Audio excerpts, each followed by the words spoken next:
Judges, this is amazing. You're all here. Thank you.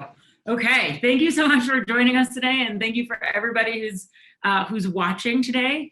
My name is Nina Sharma. I am the Interim Executive Director at Project Excite, which I assume you all know what Project Excite is, but we are the entrepreneurship program at the University of Denver. And you are here today to watch the top 12 finalists pitch to win a spot or to earn a spot in Pioneering Summer. So Pioneering Summer is our accelerator program for student-led ventures. This will be the 4th time we've done this program. This is pretty much our version of a startup. We had the first year just kind of got a pilot out the door, real quick and dirty kind of accelerator, learned everything as we went. The next year had a really formalized or much more formalized application process. The year after that, it was actually really competitive. And this year we had, let's see, I think 33 teams apply and 8 will earn a spot. Those 8 teams that earn a spot will also receive $10,000 and 10 weeks of $10,000 per team, and then 10 weeks of programming, mentorship, workshops, cohort building, leadership activities. Ideally, we'll get to do it in person, but if not, we're ready to do it online. So I'm going to share a quick video with you guys all just to show you some more about Pioneering Summer, and then we'll introduce the judges. We'll do a little bit of just housekeeping logistics as to how this is all going to work, and then we'll dive right into it. So bear with me while I share my screen and get this going.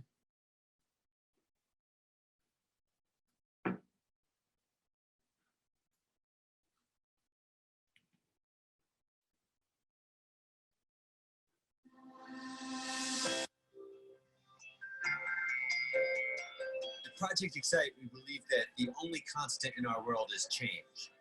Project Excite is dedicated to helping our students learn to be the innovators that can see those challenges, take those opportunities in a world that we can only begin to imagine. We have 8 amazing companies that were selected out of a pool of 24 applicants, and they are ranging everything from fashion to refugee resettlement to agriculture and virtual reality. Hey, we're Team Bloomtime. We are Audition Street. I'm the founder of the Village Institute. We're called TiVo Media. Hey, we're One Kind Cup. We are Automata. We are Slope Threads. Our company motto is, it's always a good day at Spot Post. And we are taking the fear out of performance. And we help farmers sell like they grow. And we are Rent the Runway for ski apparel. You said every day. I thought it was every day. I thought it was every day. This is the 3rd year of Pioneering Summer, and what is different is that we are really a full-blown accelerator now. The first 2 years have been sort of our own version of being a startup. We had an idea, we tested it, we pivoted, we tested again, we pivoted again, and now we have this really great product. It's been an amazing summer. I know we both learned a ton. I think for me, it's allowed me to build connections in the business community and the engineering community, people I never otherwise would have dreamed to be working with. I had no idea this awesome community of people that just like want to build each other up and help each other succeed and make changes and impacts. There's also kind of a renewed competitive atmosphere in a healthy way where companies are definitely pushing each other, where, you know, you'll hear someone's got a new client that they just pushed a new version of their product, and you're thinking, okay, we definitely want to do that too. Just being able to work with mentors and have, you know, marketing expertise that's balancing this educational need with the growth need that a company requires out of an accelerator. And it's like a great experience that I never thought I was going to have. I'm used to a nice summer by the pool, but then thrown into it, I was like, this is the best thing that's ever happened to me. A demo day when we're pitching in Denver Startup Week. I'm excited to see how far everyone's come from the beginning to the end. The students that you will hear from today are the best of the best. They launched companies in their spare time, dedicated their summers to pursuing those companies, and they're here today to tell you about their progress and what's next for them. I'm a little bit nervous, but I'm excited. We feel ready, feel like I have a much stronger direction for my company. It's a wild opportunity. Does everybody who was part of Pioneering Summer come on? While they are coming on stage, can you guys please just stand up and give them a huge round of applause? It's been an awesome summer for sure.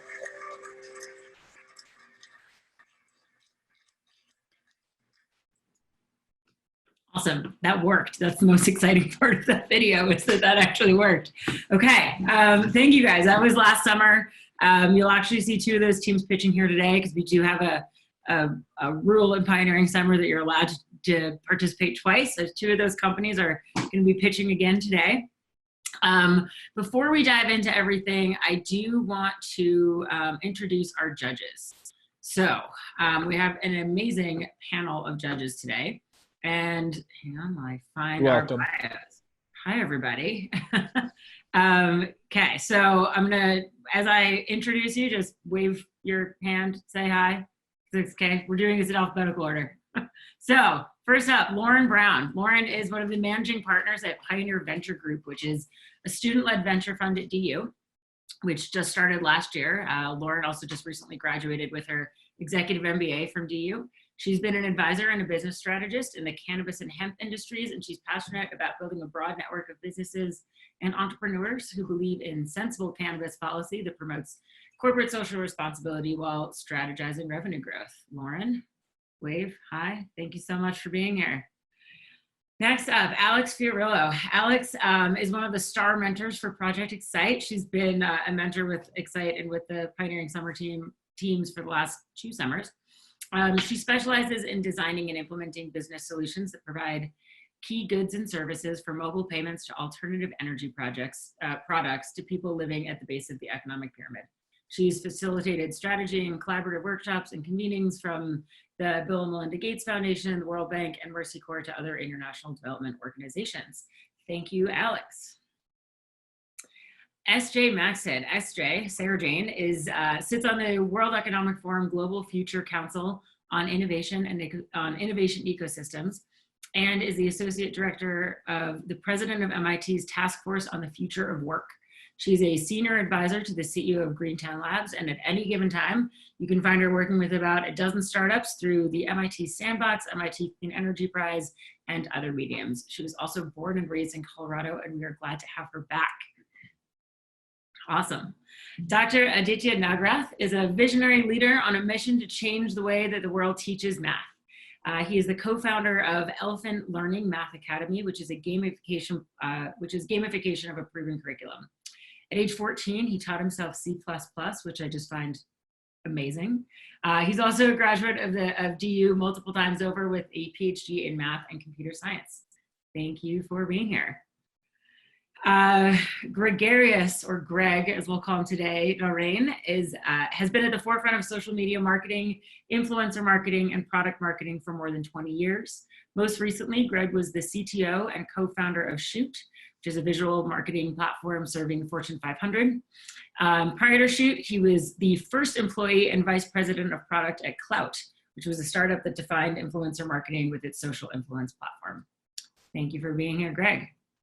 He's about a year into being in Denver, is that right? About a year in? Awesome, we're glad to have you. Andy Seth is a friend of mine and a #1 best-selling author, music producer, and the founder of Flow Marketing, which is a platform that helps aspirational brands scale and scale both profit and purpose. His company is dedicated to helping the local community by offering an apprenticeship program for Colorado's youth. On top of that, his mindfulness blog generates thousands of visitors per month, and his album has been listened to in more than 36 countries. And I highly recommend that you subscribe to his weekly newsletter because it is always chock full of great information and entertainment. And then our last in alphabetical order judge today is PJ Yesowich. PJ is an executive creative director, filmmaker, integrated designer, and technologist. His life is devoted to making things, and he believes that design, technology, and the humanities can solve the world's biggest challenges. He's excited by digital transformation, global creative and brand leadership, e-commerce strategy and design, user experience and cross-platform development and integration.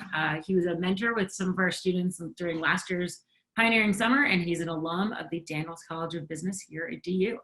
Thank you, PJ, for being here. Awesome. So a couple of housekeeping things. So we've got 12 teams that are pitching today. As I mentioned, these are the top 12 selected out of 33 applicants, all student-led teams. So every one of these teams has to have a student who is either a current student at DU or is planning to graduate in June. We do allow teams to pitch, to participate in Pioneering Summer twice, as I mentioned earlier. This year's pool of applicants was incredibly diverse. We had, I think it was 39% female-founded teams, which was great, and more than 50% of the teams have an ethnically or racially diverse co-founder team, which is awesome. We also threw a wrench into the application this year. So student teams applied as they always do, and then the coronavirus hit. And we were supposed to be doing this in person 2 weeks ago, and coronavirus hit, and it threw everybody for a loop, right? Everybody on campus, within over a weekend, our law students went from being in the classroom to being online. Took about another week or so over spring break as timing worked out to get all of our other undergraduate and graduate classes online. We now have more than 1,000 classes that are being taught online for about 12,000 students, which is pretty awesome. Congrats to all of our faculty for doing that, and to all of our students for being so flexible. In all of that, though, we realized that we couldn't run Pioneering Summer just the way that we've always done it. And I don't just mean virtually, well, that might actually be what happens. We realized that we wanted our students to actually respond to COVID-19. So we threw a wrench in the application and said, how will you guys all respond? How are you going to pivot your business? How are you going to change the way you interact with your audiences? And how is this massive global pandemic going to impact your company? We don't think things are business as usual right now in any way, shape, or form, as we can tell. But that changes everything about how these companies are thinking through their products and their services and how they plan on delivering those. So feel free to ask questions about that, judges, if you'd like, but I think it might get mentioned in some of these pitches.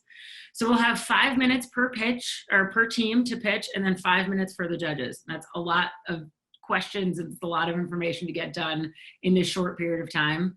To all of the students out there and anybody wondering how we're doing this, the judges all have a judging form. They cannot see each other's scores.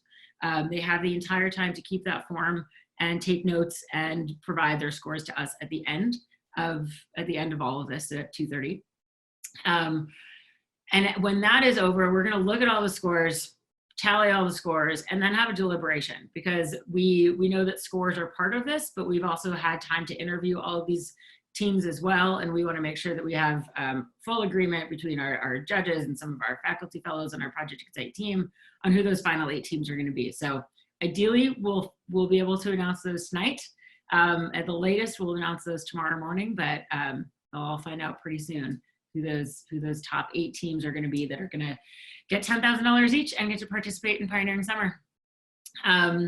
Okay, so without further ado, somehow we timed that perfectly. I am going to, I have just been told that I should have been sharing my screen this whole time, so hang on, I'm going to share my screen. Okay. Here we go. We've got, oh, here we go. So we got through our judges. Here are all the teams that are pitching. This is the order that they're pitching in. They've selected the time slots that work best for them. And so we're going to get started. First up is a headwind with co-founder Rob Paddock pitching.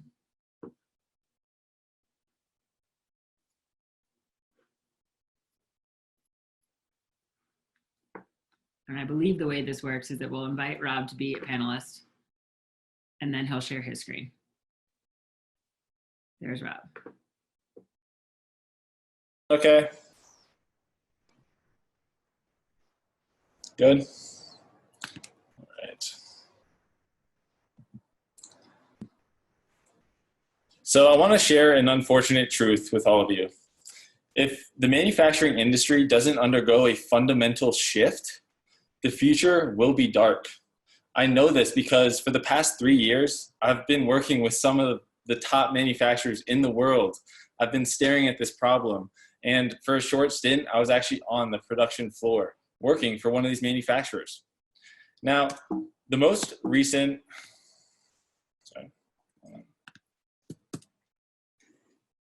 technical difficulties. The most recent example of this manufacturing failure has been our response to COVID-19. You don't have to look at many headlines to see that we had a shortage of ventilators, we had a shortage of face shields, face masks. This is a huge issue. The factories cannot ramp up fast enough. But the reason they can't ramp up is because they can't get the equipment they need to actually produce these things. And see, inside industry, the word we use for this is molds. Now, if you don't know what a mold is, think of it like this. The same way a baker needs a muffin tin to make muffins, manufacturers need molds to make their product. But the issue is that these molds take months to make and they're prohibitively expensive. But it's not just the medical industry that requires molds. Literally everything in our world requires a mold to get built. And if we want a future where we have smart prosthetics, supersonic jet travel, electric vehicles that are ubiquitous, and clean energy, we need to find a better way to make these molds. Right now, when you want to make something, first you need to design the mold. Then you need to make a plug. Then you can make a mold. But not actually, because it needs to be validated first, and then you finally reach production. Now, this is worst case scenario, all these things happening in different countries, but we've actually seen this. It's an extremely convoluted supply chain that frankly is inefficient and expensive. We're taking this and we're simplifying it. We're making it possible for manufacturers to take a 3D file inside the computer and come out the other side after one step with a finished production-ready mold. So how does this work? Well, we're taking 4 already developed technologies and we're bringing these together onto one machine. We're doing this with our software. One software, one machine, and at the end of it, you get production-ready molds. So instead of a mold taking months to make, we've brought this down to just days. And instead of a mold costing $1 million, guys, I'm not kidding, they really cost this much, we're bringing that down to $300,000 or 30% of the cost. All right, this is my favorite slide. So we have over $26,000 in revenue, and we've gotten here because we have a simple transactional model. We sell molds. More importantly though, you'll notice the 20%. For the past 6 months, we've had 20% growth per month, every month. And we're looking to continue on this path. So I'm really proud of this because we're a hardware company and hardware is hard. And we've had no investment and we've been able to do this. More excitingly though, it's who this money is coming from. We're working with the largest composite manufacturer in the world. They've actually invested in us and they've given us a letter of intent and they've told us that they want to help commercialize our technology. This is the team that's going to make it happen. Jacob Goldman is my co-founder and the CTO of Headwind. He is one of the smartest people I know, has over 7 years of experience with 3D printing or additive manufacturing. And he also has built robots for competition. He's really the genius behind this technology. And then again, I'm Rob Paddock. I'm the CEO of Headwind, and I handle all the sales, and I'm the industry expert. So I've proven that I can actually close large contracts with these public companies, which is so important because in our industry, that's what these transactions look like. Judges, you have our fate in your hands a little bit on here. So we need your help to get into Pioneering Summer. We think we're a really good fit as one of the only hardware and manufacturing companies. And we've been with DU for 4+ years. We've gotten so many resources from DU, and we want to actually help give back to companies who are trying to rapid prototype, who are trying to get companies products to market. So this is how we're going to do our 10K. This is our budget breakdown. We are buying a 5-axis machine if and when we get into Pioneering Summer. This will help us actually serve and continue to serve our existing clients who are knocking on our door. And then the rest of the money we're going to reinvest in the company, and that's going to go toward R&D and tech development. Thank you so much, guys, and hopefully you can help Headwind make the future a little brighter. All right, we've got 5 minutes for the judges to ask questions. But Scott did have a timer go off. I'm not sure if you guys could hear that in the background. Okay, so you'll hear that same timer in 5 minutes. Feel free to ask questions to the judges. Judges, feel free to ask questions. Yeah, so I'll jump in first. Hey guys, PJ Yesowich. Thanks for the time. Just a little confused about you harp in the middle of the storyline around the importance of software, but I'm not really understanding what software we're creating and what the level of importance is there. Does that make sense? Yeah, great question. So the software that we're talking about is the actual machine code. It's the directions that the machine takes to carry out its actions. So the 4 processes that I mentioned before, these all exist on separate machines, and they're a lot of times in separate companies. So this is the first time this has been done. What we're doing is bringing all those together and writing the machine code that can actually handle all 4 processes. Okay, got it. That helps, I think, substantially, because you're pitching me on the software first, first and foremost, and I feel like I'm not really, as an investor, getting a sense of the power of the platform in terms of the integrations that you're describing. Mm-hmm.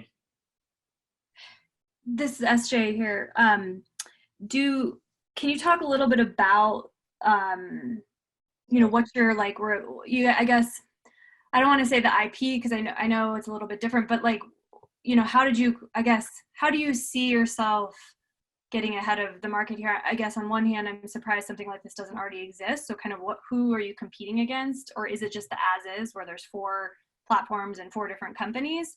But then, how are you going to get ahead of the curve here in terms of, it seems like, it would be a highly competitive market? Yeah, really good question. So our biggest competitor is a company called Thermwood. And what they do is they have 2 of our 4 processes integrated onto one machine. But it's really that 3rd process, which is the resin coat, that makes this all possible. That's what makes it so we can make production ready parts. And that's what no one else is doing. I was as surprised as you were to find out that no one was working on this, but we've talked to GE, we've talked to Siemens, we're actually working with Siemens, and they're not working on this. And so we're confident that we have, if and when we can make this work, we have a crazy opportunity in front of us. Thanks.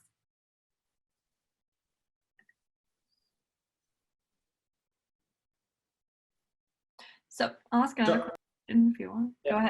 Go ahead. Usually when someone says that they're not working on it, that's not a good sign.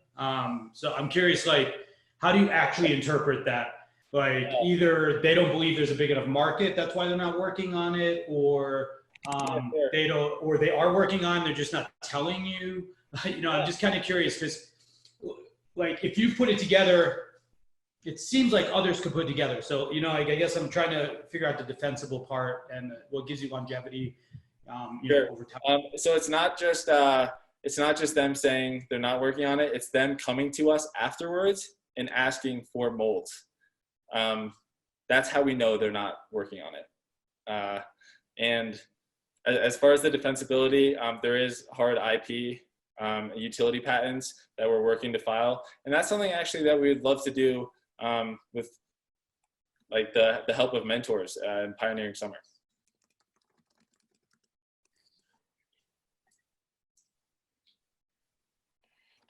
With any time left, can you talk give us an example of go into one of the customers and where you are in that process? Yeah, so a great example, we had a call about an hour ago with Siemens Gamesa. So Siemens Gamesa is the 2nd largest wind turbine manufacturer in the world. We reached out to companies amid COVID-19, and what the people at Siemens Gamesa told us was their supply chain is broken because of COVID, and they need our help to get parts quickly. And we've heard this from other companies as well, but that's a real example that happened earlier today, and it kind of demonstrates how we're useful. I would encourage you guys to take a look at supply chain management software such as SAP, for example. Mm-hmm. The reason being is because even though the supply chain in theory is absolutely broken for the time being, what I'm interested in knowing more is how your platform and software is the value add, because the hardware seems to be, I mean, it isn't cheap, it's expensive, but in the long run, if you're selling software as an integrator, something that's really going to help people become more efficient and effective at doing their job, that's the critical insight we would need to know more about. I think with that, we're at time. All right. Thank you, Rob. Thanks, judges. Okay. Next up, Kanita's going to switch them over. And we are going to go with Viv is our next one. Hi, everyone. Hi, Micah. Okay. You're ready to share. Whenever you're ready to share, just start going. Okay.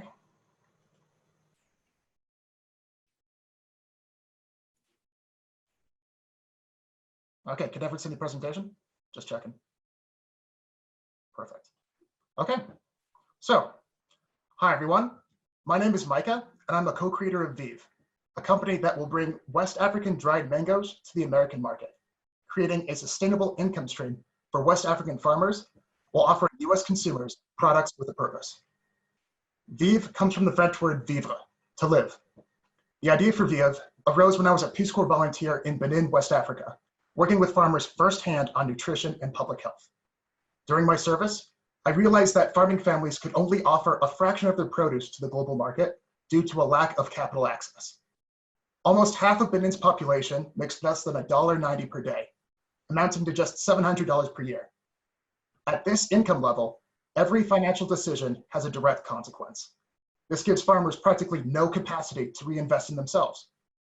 And as COVID-19 continues its global spread, the health outcomes of entire communities will be dependent upon a family's ability to pay for healthcare. As such, Viv's mission is to turn West Africa's natural foods into a catalyst for local development and the public good. So why is Viv focusing on dried mangoes? It's because there's a fundamental market imbalance between Africa and America.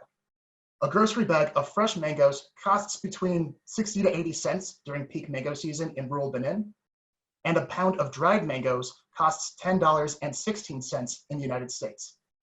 Meaning there is a 127 times price difference between West African supply and American demand. Additionally, drying mangoes at the source reduces water weight and extends the period of freshness for transport and sale, so that Viv can compete in the global mango market. So now that we have a pathway to the American market, all we have to do is sell them. Hooray. Luckily for us, mangoes are a generic product in the United States. You can buy organic or non-organic mangoes at the grocery store, and really that's about it.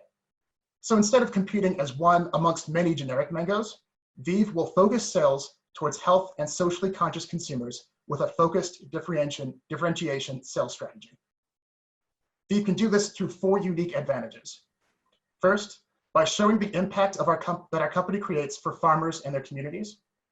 Second, by tapping into American consumer demand for ethical consumption, which is a $267 billion market as of 2018. And as we see with the graph, these trends are rising with each generation.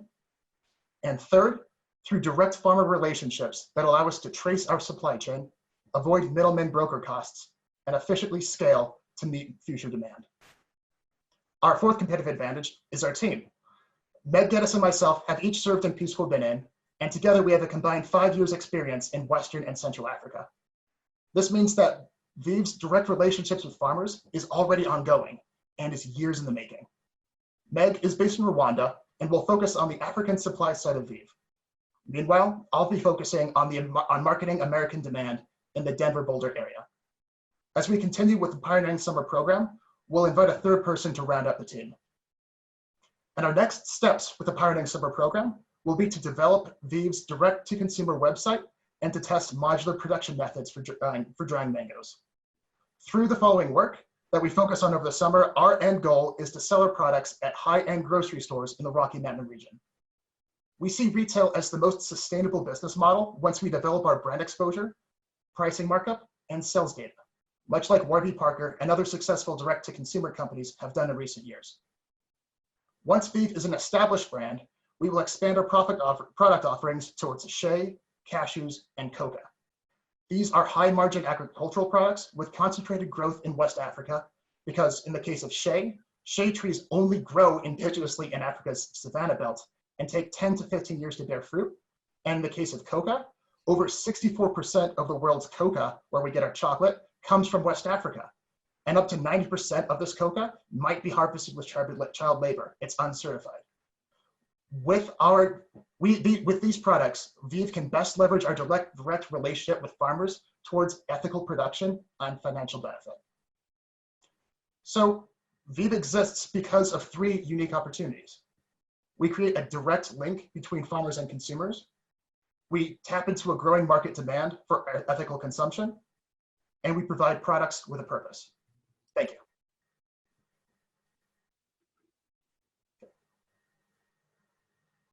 Awesome. Judges, go ahead. I'll jump in. This is Alex Fiorillo. So, Micah, there's 2 barriers that seem to surface for me. One is West African agricultural cycles and external weather patterns. It's one of the reasons that not a lot of agriculture products are imported from West Africa. Also just transportation and value chain and supply chain challenges coming out of West Africa. So one is what are you guys doing to control for all of that and address all of that? Second is there's already a lot of dried mango products in the US market, specifically from Philippines and India. So how are you guys setting yourselves apart? Why would I, who buys Filipino dried mangoes, why would I shift to a Benin or Malian or West African dried mango product? And how are you going to create space in the market here in the US? Okay, awesome questions. So for the first part, in terms of the environment, it is true that we have to deal with a relatively narrow band of the environment in the West African region. However, with mangoes, and especially as we move towards shea, because these only grow in West Africa, this is a unique opportunity for us to utilize a natural resource. So all shea products, conditioners, soaps, what have you, come from this narrow banded region. So because the market is so diffuse and undistributed and not really concentrated in anything, this is our opportunity to use to sort of dive past all the middlemen and use that direct relationship to get the most value for both ourselves and for the farmers involved.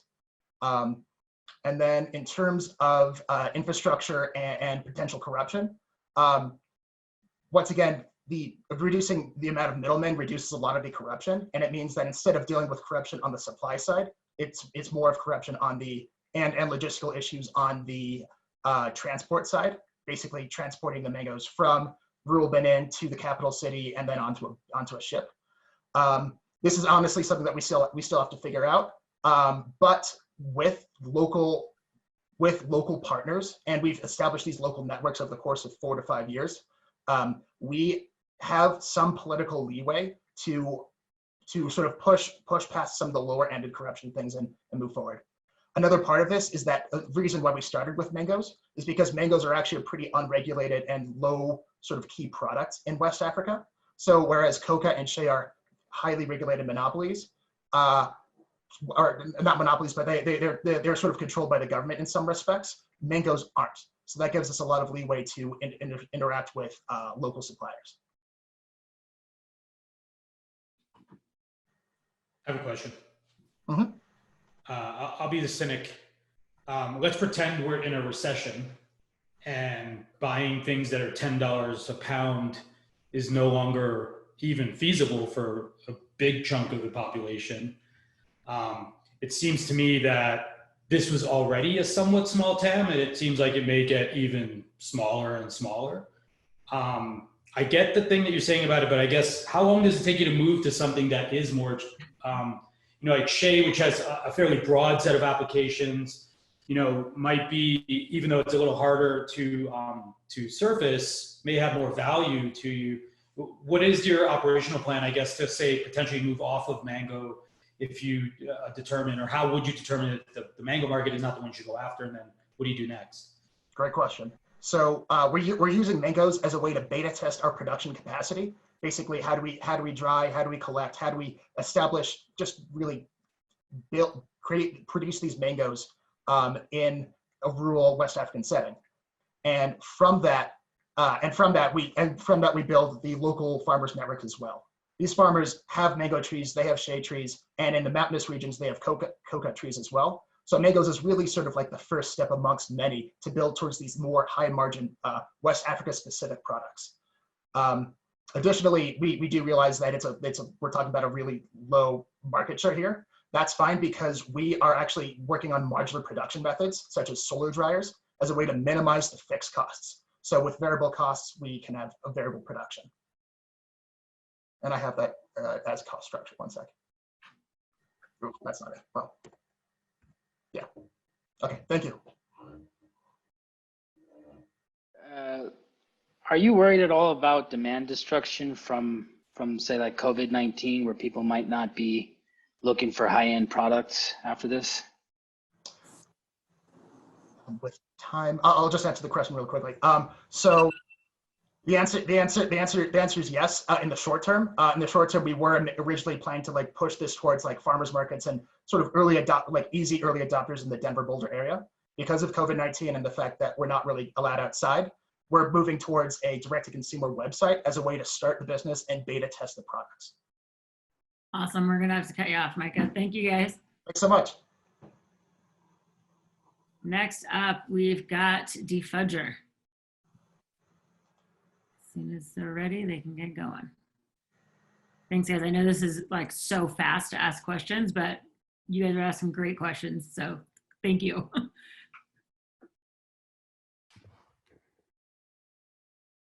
Okay. Okay. Hello, everyone. Can you hear me?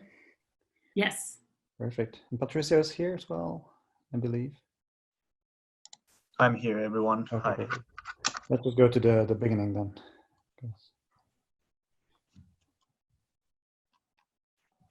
Perfect. All right. So we're here from Defudger, and our vision is to clear the online news environment, social media, and so on from fake content and manipulated content.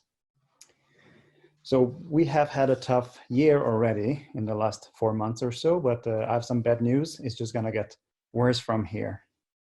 So we'll go to the next. With the development of AI technology, it is possible now for anyone to create content that looks real to human eyes and is almost impossible to differentiate from real authentic images or videos. This content shared on social media can cause, particularly on social media, pretty much harm to companies, to societies, and to democracy as a whole by spreading false news based on images or videos, and also making politicians or public people to say stuff that they would actually never say. This can have consequences, and some of the largest companies already know it. They are aware of it, and they are looking for solutions, looking for ways to filter their platforms or filter online environments from this kind of content. So our solution is to tackle this problem in 3 different ways. First, through our detection algorithms that we're still developing, we will be able to verify images and videos, which then will be used and gathered in a database built under a blockchain ledger system that will then allow us to moderate content for other users, relying mainly on our database mentioned before. Our revenue model is very simple. It's basically a SaaS subscription that users will be paying on a monthly basis, and they'll be able to access our technology through a web app or our API. The technology is based on several layers, where we, in the first layer, automate the basic processes that fact checkers, journalists, and so on are already using. This includes checking the metadata of the content, checking the reverse searching the image to see where it came from, where it appeared before, and how it has been modified. And in the next level, we are using our own algorithms, which are based on computer vision, ML and AI, to look at the image pixel by pixel and find any kind of inconsistency that's in the image or video. And in the next level, we save the results as well as the images, hashing them onto the blockchain so that later on we can look back and see if they have been modified or anything has been done to them. This is an actual example from a few weeks ago where this image circulated online saying that this event happened related to the coronavirus. Many people were killed on the streets of Italy or China. We have run it into the system, and as you can see, this image is actually from 2014, and it's from Germany. So this has been debunked. On the next example, you can see Putin wearing a hazmat suit, and of course it was circulated on Twitter and so on, saying that Putin is going to negotiation dressed as this. And as you can see in the heat map, it has been debunked as well by the system. This is how the web app looks. This is what the user sees right now, who can be a journalist, a fact checker, and so on. We have been validating our idea and testing with some of the largest German media companies, especially partnering with their fact-checking departments, and validating also the idea, the web-based platform, and also the use case itself. So our team, this is how it looks so far. As you can see, Christoph and I are included here, and we would be the ones leading the expansion to the US. The rest of them are actually based in Europe, and they'll be supporting us on the development and technology side. So to conclude, we believe we are the right company and a great candidate to participate in this pioneering summer program because we are a company that will generate positive social impact, especially to relieve misinformation now with the current global crisis. However, even if it seems that we are further ahead in the product or development stage, we're still a brand new company that hasn't been established in the US, and we're looking for developing a local network and receive mentorship as well. So that's what we will be looking to do this summer, which would be first to create the entity, build the network, then identify target markets and find a fit for our product here in the US, and finally launch the SAS and generate some sales, hopefully before the end of the year.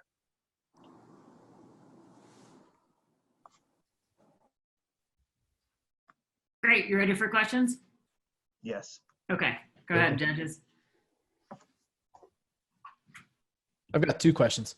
One is on the industry side. Who else is going after this problem, and why are you guys different? And then on the market side, you said that you're going to look for product market fit, but who are the different types of markets that you're going to be looking to see if there is fit? Absolutely. So I tried to give you the short answer. What you have seen, we are using different technologies, different layers, trying to attack the problem from different sides using different technologies. So I think we have a more complex vision and a complex way to solve the problem than our competitors. There are companies who are focusing on deepfake detection. There are some who are focusing on fake news and text-based validation. And I think we have a wider view on it. There are some startups, especially with deepfake technology in Europe as well as in the US. And there are companies that are developing more kind of traditional tools for image verification that are mostly or not using AI and machine learning that will be kind of ineffective against synthetic content that I talked about in the beginning. And that's why I think there is need for such a product. On the user side, we started with news and media organizations because they were very aware of the problem after 2016.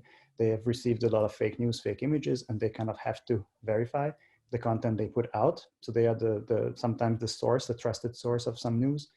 And I see it more on also the user-generated content platforms like Facebook, Twitter, and smaller ones as well, even e-commerce. But I also see use case on insurance, legal, and also like ID validation, verification. Apart also from like government use, like police departments and military and so on. Yeah, we see an increasing potential to use our technology, as Christoph was mentioning, in different industries, not only for media, but we see a great potential for banking and legal. Since now there's a lot of verification processes that have been put in place where you actually have to show your face by using your cell phone's camera, and our system of detecting deep fakes could actually solve these kind of issues in terms of banking, verification, and legal. Guys, quick question. I didn't see you guys allude anywhere to how effective your actual technology was. Like, so I didn't see any metrics or performance. How large is your data set? You know, I implemented computer vision and for user-generated content in my last company, and it took a long time. It takes a lot of data, and I was looking at billions of photos per month. So I'm just curious, where are you guys, you know, in relative to performance? Absolutely. So on the detection level, I would say we have an accuracy of 85 to 90%. We are trying to work on it to reduce false positives and false negatives right now. And we have been constantly building the database. Right now, we're using a lot of open source databases and public databases. Later on, we are hoping that we can partner up with media companies and other potential partners who have large databases to kind of label their database and then also be able to search that once we are identifying an image. So it's an ongoing process, of course, you know, and we are using machine learning. So we have been building this for some time now. As you've seen, we have a lot of developers on our team, and they have had university projects in the very beginning, from which it's spin off, and we have been building this database. So as you say, it's an ongoing process, and it's something that we can build a competitive advantage as well.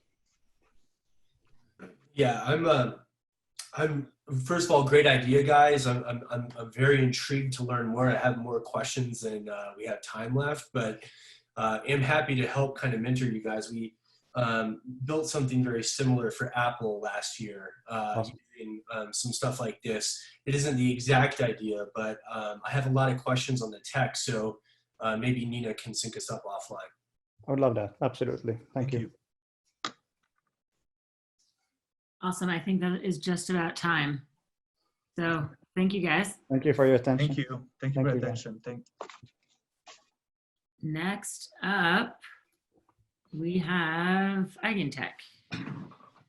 How's everyone doing? Need like a shake, move shoulders around a little bit, shake it out. That's what I'm doing. Of course, I'm off camera, so you can't see me doing that.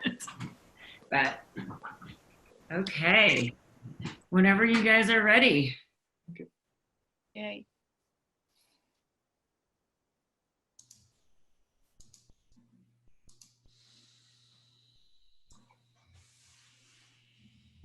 Can you see my screen now? Yep. Thank you.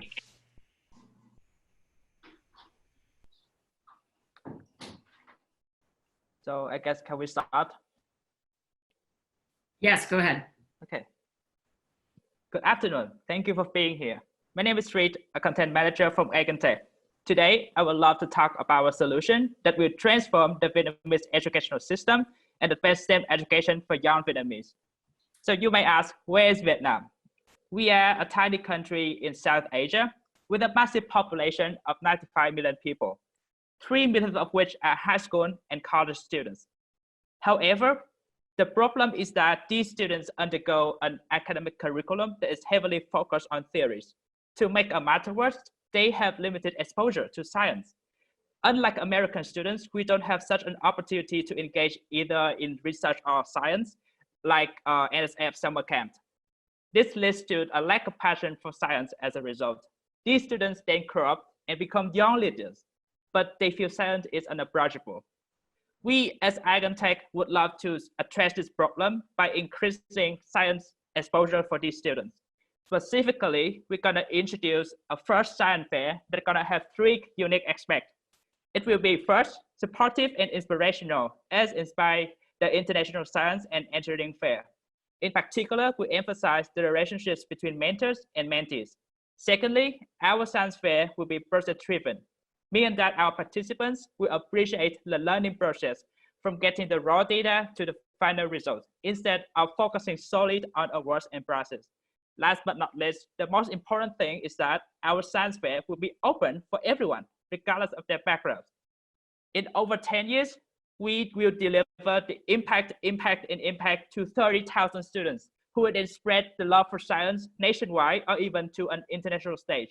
We believe we have the capability to do so because we have an amazing team. EIGENTECH was founded by Nguyen in August 2019, with the core mission is to nurture the science passion in young Vietnamese. In January 2020, we recruited 39 members. In February, we excited our science fair project, which titled Science for the Future Fair. And up to this stage, we are seeking partnership. A fun fact about our team, we not just comprise of young minds, but we also have a strong network of top scientists in Vietnam, as well as professors in the USA. On top of that, we work in 7 different time zones in 4 different countries, including Vietnam, Japan, Australia, and the USA. Now, I would love to introduce my partner, Ms. Nguyen, who is the co-founder of EIGENTECH, to talk about our financial model. Thanks, G, for the introduction. So in order to run this science fair, we need financial support to cover these areas such as marketing, venue, personnel, work, and equipment. As a non-profit organization, we depend solely on external funding, and it's so lucky that we have receiving help from University of Denver, EIGENTECH, Palm Air, and Newton Fund as being shown in the slide. For the number 1 and 2 being highlighted, which is marketing and venue, we really love to use the pioneering summer funding to work that because it consists of 50% of our justification budget. In addition to financial support, technical support is also not less important. We have constantly reached out to so many science and research institutions in Vietnam, such as the Vietnamese Medical Association.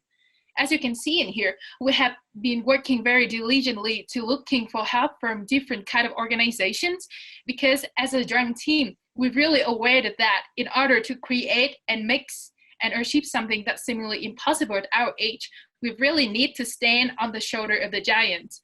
And that's why we're really looking forward to receive meaningful advice from experienced people and create further mentorships, sponsorships, and partnerships with peers and mentors in pioneering summer. And we're really looking forward to have great conversation with CEO and founder across the world. In exchange, our team with more than 40 members, we are ready to join the competitive and stimulative environment at the pioneering summer. And we believe that we can also expand the Project XI impact to not only limit it within the United States itself, but also to other countries in the world, such as Vietnam. So from the thing we're gonna learn from the mentors and peers, we're really looking forward to develop our team to become a more open-minded, strategical, determined, and united team. Because only by doing that are we able to create impact that will eventually transform the educational system in Vietnam and help to nurture the science passion in young Vietnamese, who will be the pioneer for our future. Thank you so much for your listening, and we're looking forward to receive any questions. Great, thanks guys. Let me ask you, instead of holding a science fair, what would, like, where the impact is the one fair, why not go into the schools and get all the schools to be holding science fairs?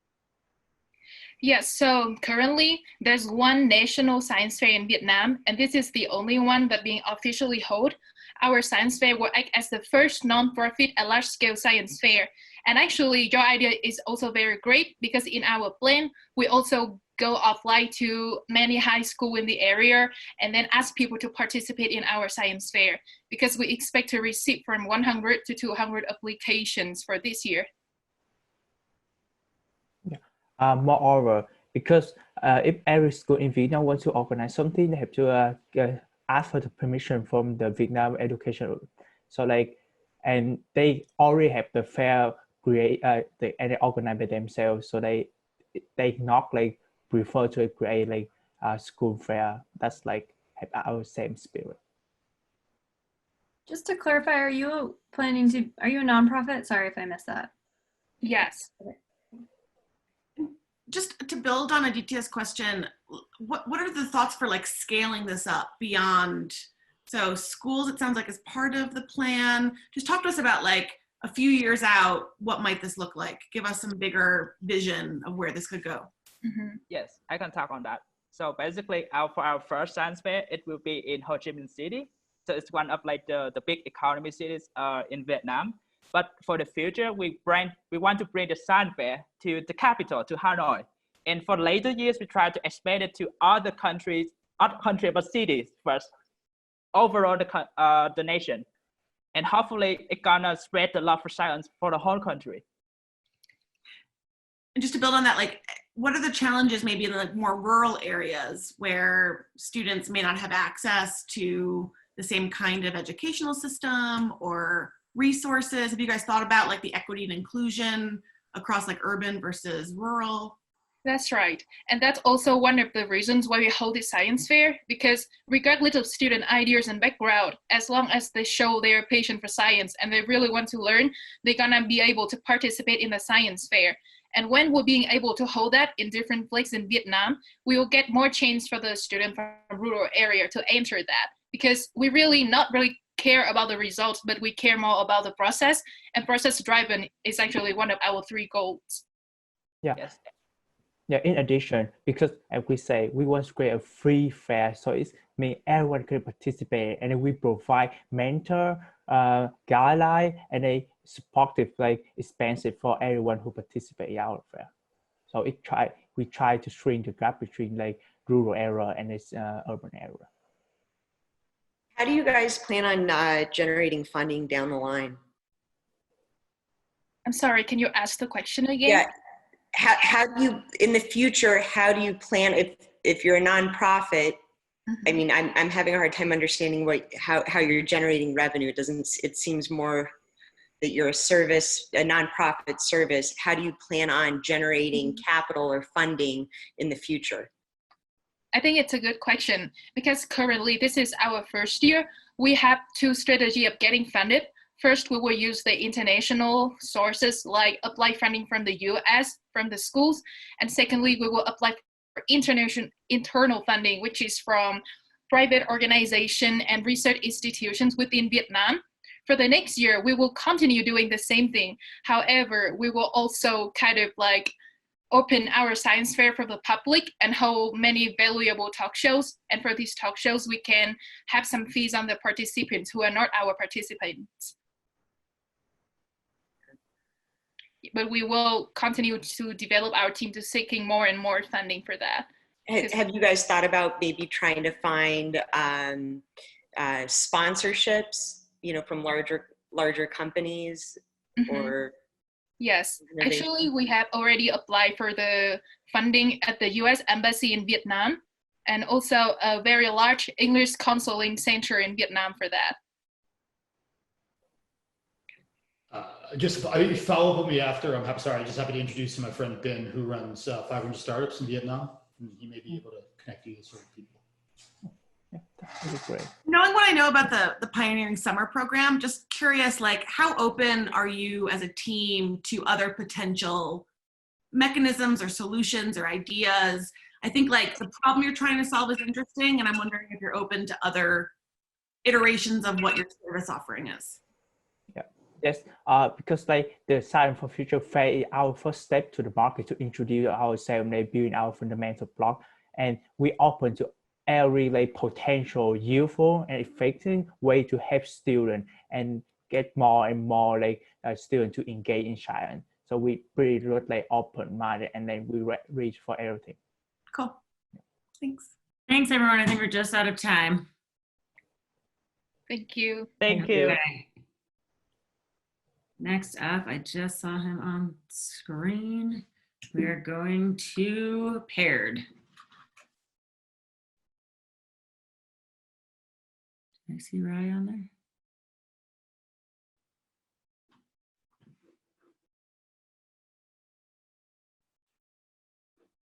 Hey, Rye. Can you see or hear me? I can see and hear you. You're good to Okay. go. Can you see my deck? No, you have to, I can stop sharing if that's helpful. You should be able to override my share though. One moment.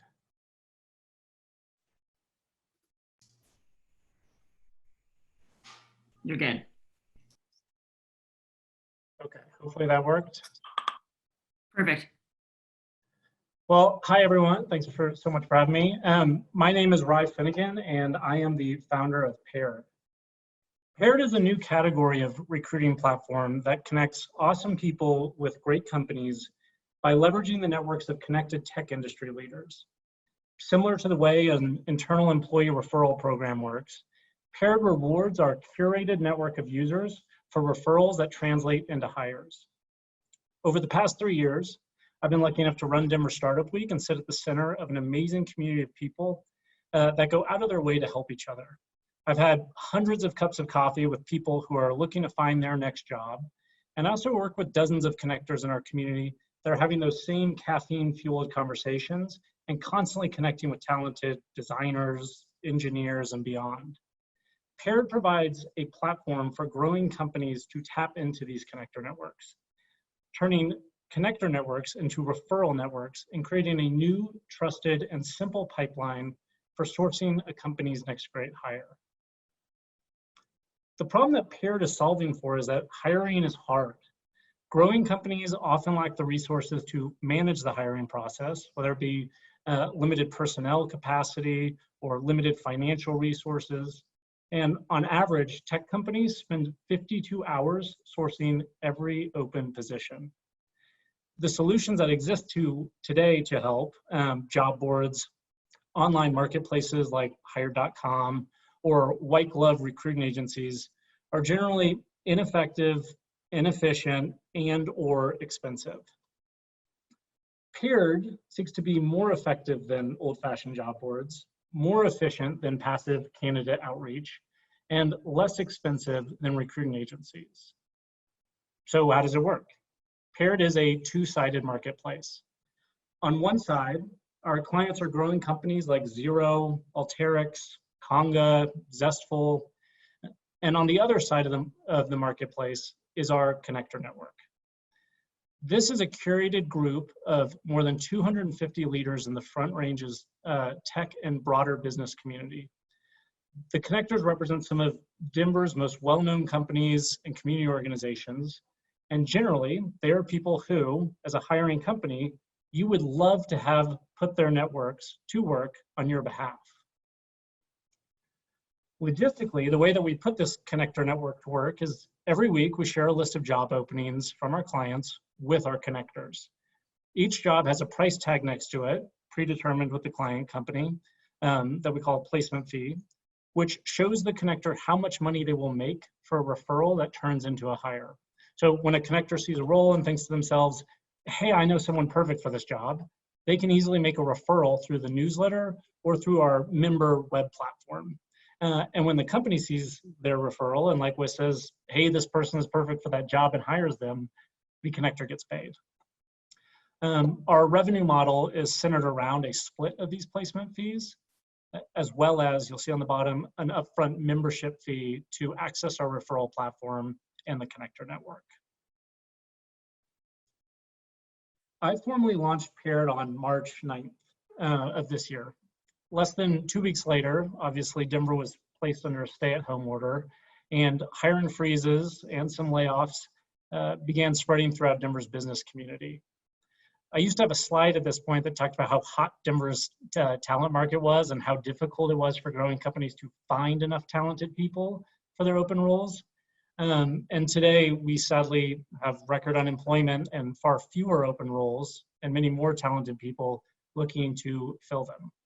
As such, we're turning our attention to new questions. How can Paired better serve large numbers of job seekers? How can we better serve client companies to make sense of huge numbers of applicants, or companies that may have laid off their hiring managers or entire recruiting team? Luckily, I have an amazing team of advisors who are helping me to answer these questions. However, Paired is at a major inflection point in terms of how we shift gears and serve an evolving market.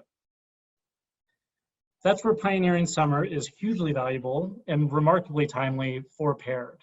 This program gives our company the structure to navigate uncertainty and pivot where needed, and the support to catalyze new momentum that will look and feel a lot different than when we launched 1 month ago. And the stipend creates capacity for us to begin to scale to the level of the challenge ahead.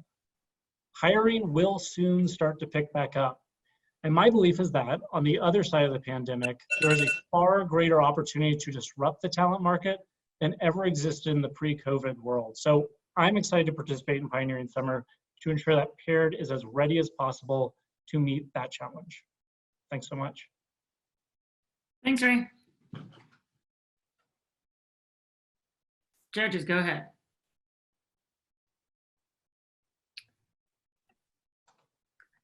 Thanks, Rai. This is SJ here. I guess the first question that comes to mind, given I work with a handful of kind of recruitment, different types of headhunting firms, like how do you compete like against those types of entities? Because you're still pretty costly, you're still pretty expensive. Sure, I mean, the relative cost is starkly lower. So most recruiting headhunting agencies use a percentage of a candidate's first year salary. So those can usually be between $15,000 to even $30,000 for one fee. Whereas for paired, the cost is anywhere between $1,000 and $10,000. What we're seeing right now is most companies are using their internal employee referral model to set that price. And so it's on the lower end of that spectrum. So most of the roles we have posted today are $2,000 or $3,000 total. So when you break that down per role, when you use an agency to hire 4 people, you're basically paying the salary of what you would pay an in-house recruiter. Whereas with paired, 4 roles could be $8,000, which is significantly less than the $100,000 that it might be with a headhunter. So we're seeking to be a less expensive alternative while also still bringing that level of white glove service that exists beyond some of the more traditional marketing platforms or hiring platforms.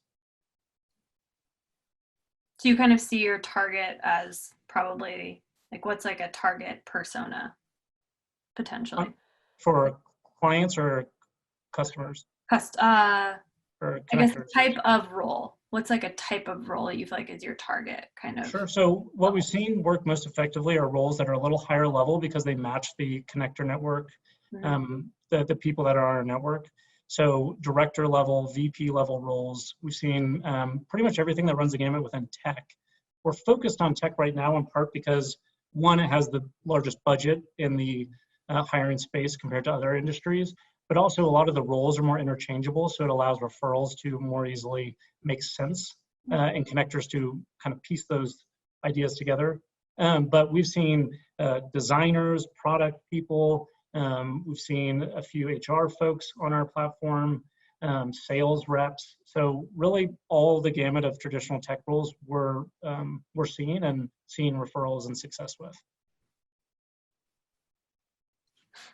So I think it's a cool concept. I'm a firm believer that the world doesn't really need another social network for a variety of reasons. I think we need evolutions of that, but I can see this maybe having some promise. I guess my big question here is, seems like maybe in the revenue modeling, are you leaving money on the table by not thinking about on top of the referral fees that you're getting from a business model perspective? Is there sponsor listings? What are you doing with the data to repackage insights? Is there ancillary revenue that you guys have talked about that would help kind of bolt on to the revenue forecasting of this? Yeah, it's a great question. The answer is yes, I'm looking at new opportunities. I was working with a company called TopTal, which does freelance, high-end freelance work, and they were going to, we're in conversations around them using the paired newsletter as a marketing opportunity where they could actually pay an ad fee for me to, in partnership with them, highlight what's going on with TopTal to our connector network. So utilizing the value of those connectors as an opportunity to potentially market certain products or services. I think the data over time will become hugely valuable. I would love to begin to play around with that. We have a MVP at this point, so we're trying to collect as much data as possible. And then the next phase will be working with mentors and partners to really understand what we can do with it to make money out of it. So, if you have thoughts there, I'd love to be able to dive in and see what all you think is possible from what we have. Hey, Rai. But I just saw time. Do we have time? I'm going to go with it anyways. I get the macro problem that you're addressing, but the solution you have seems to be a micro problem, meaning, you've said, here's how we're going to construct a platform so that more people will refer, and then we're pairing people up, right? And so what's the micro problem? The macro is, it's hard to find jobs and it's hard to find people in tech. Got that. But the way you've crafted that solution seems like there's something smaller that you're trying to solve for. Is it that people are not, like you don't see enough people referring? So you're trying to incentivize referrals? Like what's the micro problem? So, well, I view it from both sides of our marketplace. So Right, the side of the keep money. it super short, just because we're almost out of time. Okay, I'll make this really short. Thanks. From the client side, the micro problem is that recruiting agents or recruiting managers have very limited time. They're overwhelmed by large numbers of applications. And we're trying to create a system for them to create a trusted sourcing platform to help them cut down on the time it takes for them to hire. So the referrals themselves, it's not like we need more referrals in the world. It creates a trusted avenue for companies to be able to better make sense of applicants and be able to make hires that they have value and trust in from the get-go. So really limiting that time and resources from a company perspective that goes into the process. Awesome. Thanks. Thank Sorry you. to cut you guys short. All right, next up, Tim's Jigs. I believe that's next up. Yes. Or is growth next?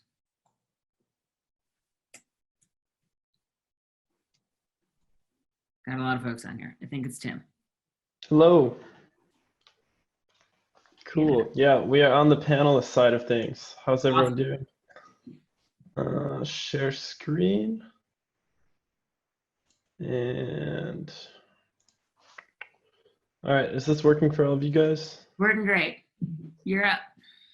And still working? We see Cool. your 2 slides, yeah. Okay. We see So yeah. Oh, we see your. Sorry, we see speaker notes. Yeah. We see your notes. It's this slide one. Now we see the problem. There you go. Yep. All right. Let me try and start the sharing over again. See if it fixes the speaker notes problem.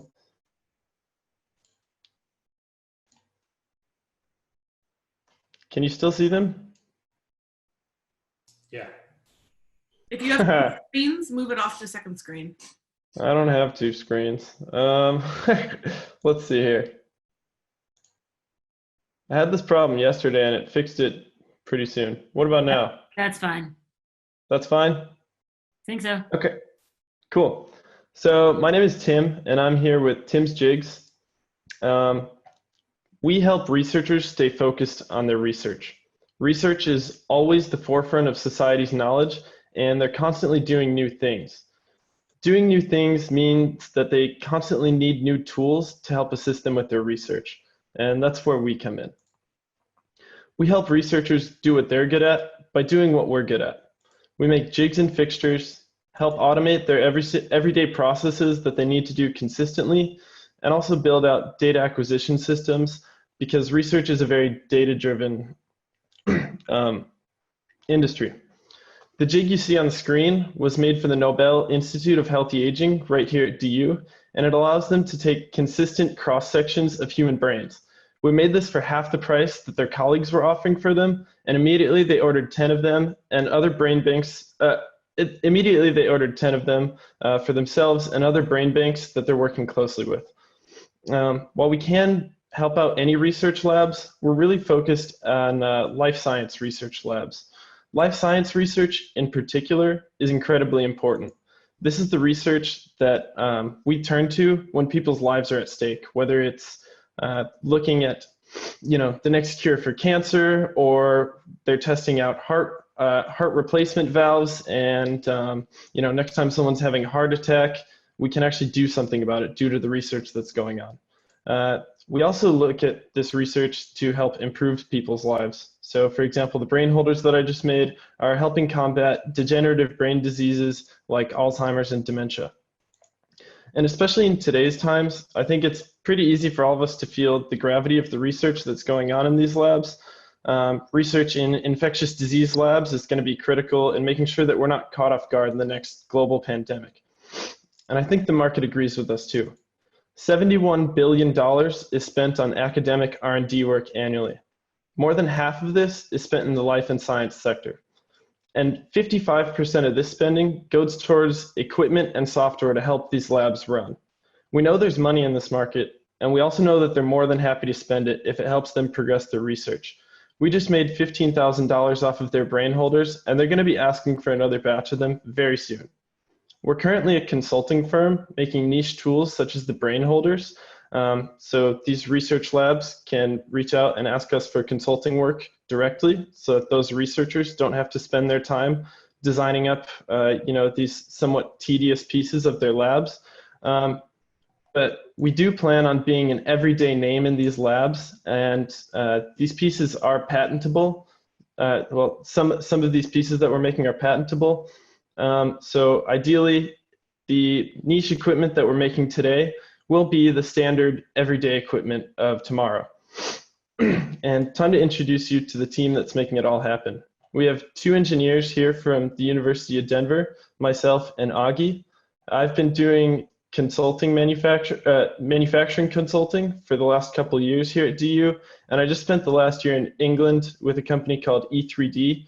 They design and make parts for 3D printers. While I was there, I spent a lot of time developing quality control and testing jigs. And Augie just spent his last summer interning at Volta Labs, which is a Y Combinator biotech research startup at MIT. While he was there, he designed modular test systems for the work they're doing, and they've been using them every day since. Plans for this summer, we want to partner with at least 5 other labs in academia, and our goal is to get repeated business with those labs, so when they start new research and they come back for us, and they need new tools, we're who they come to. We also want to start establishing and claiming some IP. So like I said before, a lot of these designs and products that we're making will be patentable, and we'd like to start establishing them as widespread tools. We also want to start hiring on more engineers to help us take care of this work so that we can divert some of our attention to the actual company side of things. With Pioneering Summer, we're really good at designing and building things, but we need a little bit of help with expanding the business efficiently, as well as some of the legal work that comes with navigating IP and patents. The 10K is going to be really critical for us to help start tackling some of these first legal fees that we'll be seeing with those patents. And also we'll go into some of the manufacturing overhead and hiring as we start to grow. Any questions? Perfect timing. 5 minutes for questions. Well, for what purpose are you guys looking for the patents? Well, just with the nature of the things that we're creating, there are a lot of new tools, and we basically would like patents to be able to secure the manufacturing capability of these parts moving forward. So even though, as we get deeper and deeper into these different areas of research, for example, these brain holders, pretty soon then every single lab is going to start to want these brain holders, and we want to look at patents in some of these products because we'd like to kind of maintain ownership and be able to keep selling them moving forward under our name. But yeah, a part of that is we're just not really sure exactly where to look with the IP and what we would have that's valuable in more of a long-term sense. And so that's one of the things that we're really hoping to get out of Pioneering Summer, just some sort of guidance and mentorship in this area. We'll look at filing provisionals first, and then that way you can get the clock kind of ticking, and then you can decide later whether you're going to actually file for the patents, but the provisional you need to file within the first year. So I would look at that. Got a question on the business model. Like you mentioned that you're like a consulting firm that kind of makes some stuff, right? Like I'm not sure I really get what the business model is supposed to be. Is it consulting? Same question. Huh? Same question. Yeah. Same question. What are you guys? Yeah. What are you? Yeah. I know it sounds like a ridiculous question, but yeah. Yeah, I'll third that. I'd like to think I'm up to speed on stuff, but I gotta be honest with you guys. I'm actually not even sure what you're proposing. Yeah, like can you hardware though. slide again of like, sure. All right, yeah. Who are you? Like, what are you? What do you make? What do you offer? Whatever. Yeah. Sorry if that wasn't clear. Am I still sharing the screen? Do I just need to back up? No, you need to reshare. Okay, cool. Here we go.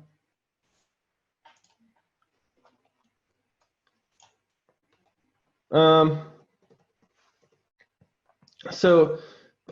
starters, we are basically just a company that partners with research labs, and they can basically offload some of the work to get custom tools made for them. So, for example, these researchers are all really, really smart, but they need to stay focused on their actual research and the things they're doing. So basically, if you're in charge of a degenerative brain conditions lab, you don't want to take your researchers' time away to start to have them catting up these things and spending their time on the things that appear a little bit more tedious from their perspective. So where we come in is we basically partner with them and create the products that they need to get their labs up and running, so they can offload some of their work onto us so that they can keep doing the things that only they can do. Can you maybe stop talking about the problem? You guys are a design team? You design we're a design firm, essentially. Design firm. Okay, great. Thank you. You have the knowledge and the capabilities to design medical devices. Correct. And are there other people out there, I'm guessing there are, that also do this? And then what's your competitive advantage?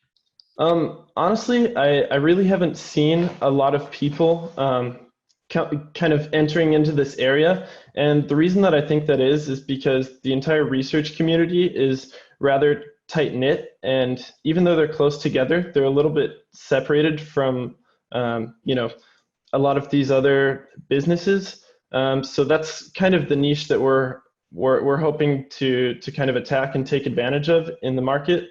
So even though there are a lot of other manufacturing and design firms out there, not a lot of them are really partnering with academia and these research labs to help them. And they kind of just do it on their own and hold themselves up in their labs and work on these things.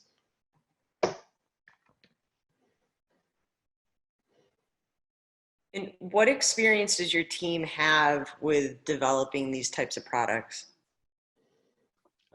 So as I kind of mentioned here, I've spent the last couple of years doing all sorts of these projects, and the reason I brought 3D printing up is because that's a technology that's really advantageous when you're doing these lower batch, extremely custom pieces. So Give us a specific piece. I'm sorry, I can hear you. An example of a specific product that you've designed. Yeah, if you go back to this slide, I actually designed and made these brain holders that are being used right now in the KIHA lab at DU. And I'm sorry, I'm very unfamiliar with all of this, but can you explain in layman's terms what jigs and fixtures are? Yes, so jigs and fixtures are really any sort of custom piece you need to help hold things in place and create consistency create consistency in a process. So the purpose of this jig, for example, it's shaped a certain way to make sure that you're always making the same 1 centimeter cross-sectional cuts in a brain. And it has to be shaped a certain way to house a brain. So I gotta really catch you up. supplementary Sorry. pieces. Sorry, everyone. We're going over, and I want to be respectful of everyone, of all the other teams who still have to pitch. So sorry, I have to cut you off. Thank you. Thank you, guys. Next up, I think we've got growth. If they're ready to go, Kanita, just bring them on.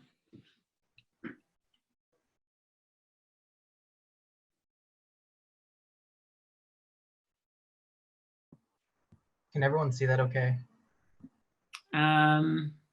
It says you've started sharing. There we go. Oh, it's still got those boxes, but maybe if you go into the... Yeah, I think it should be fixed now.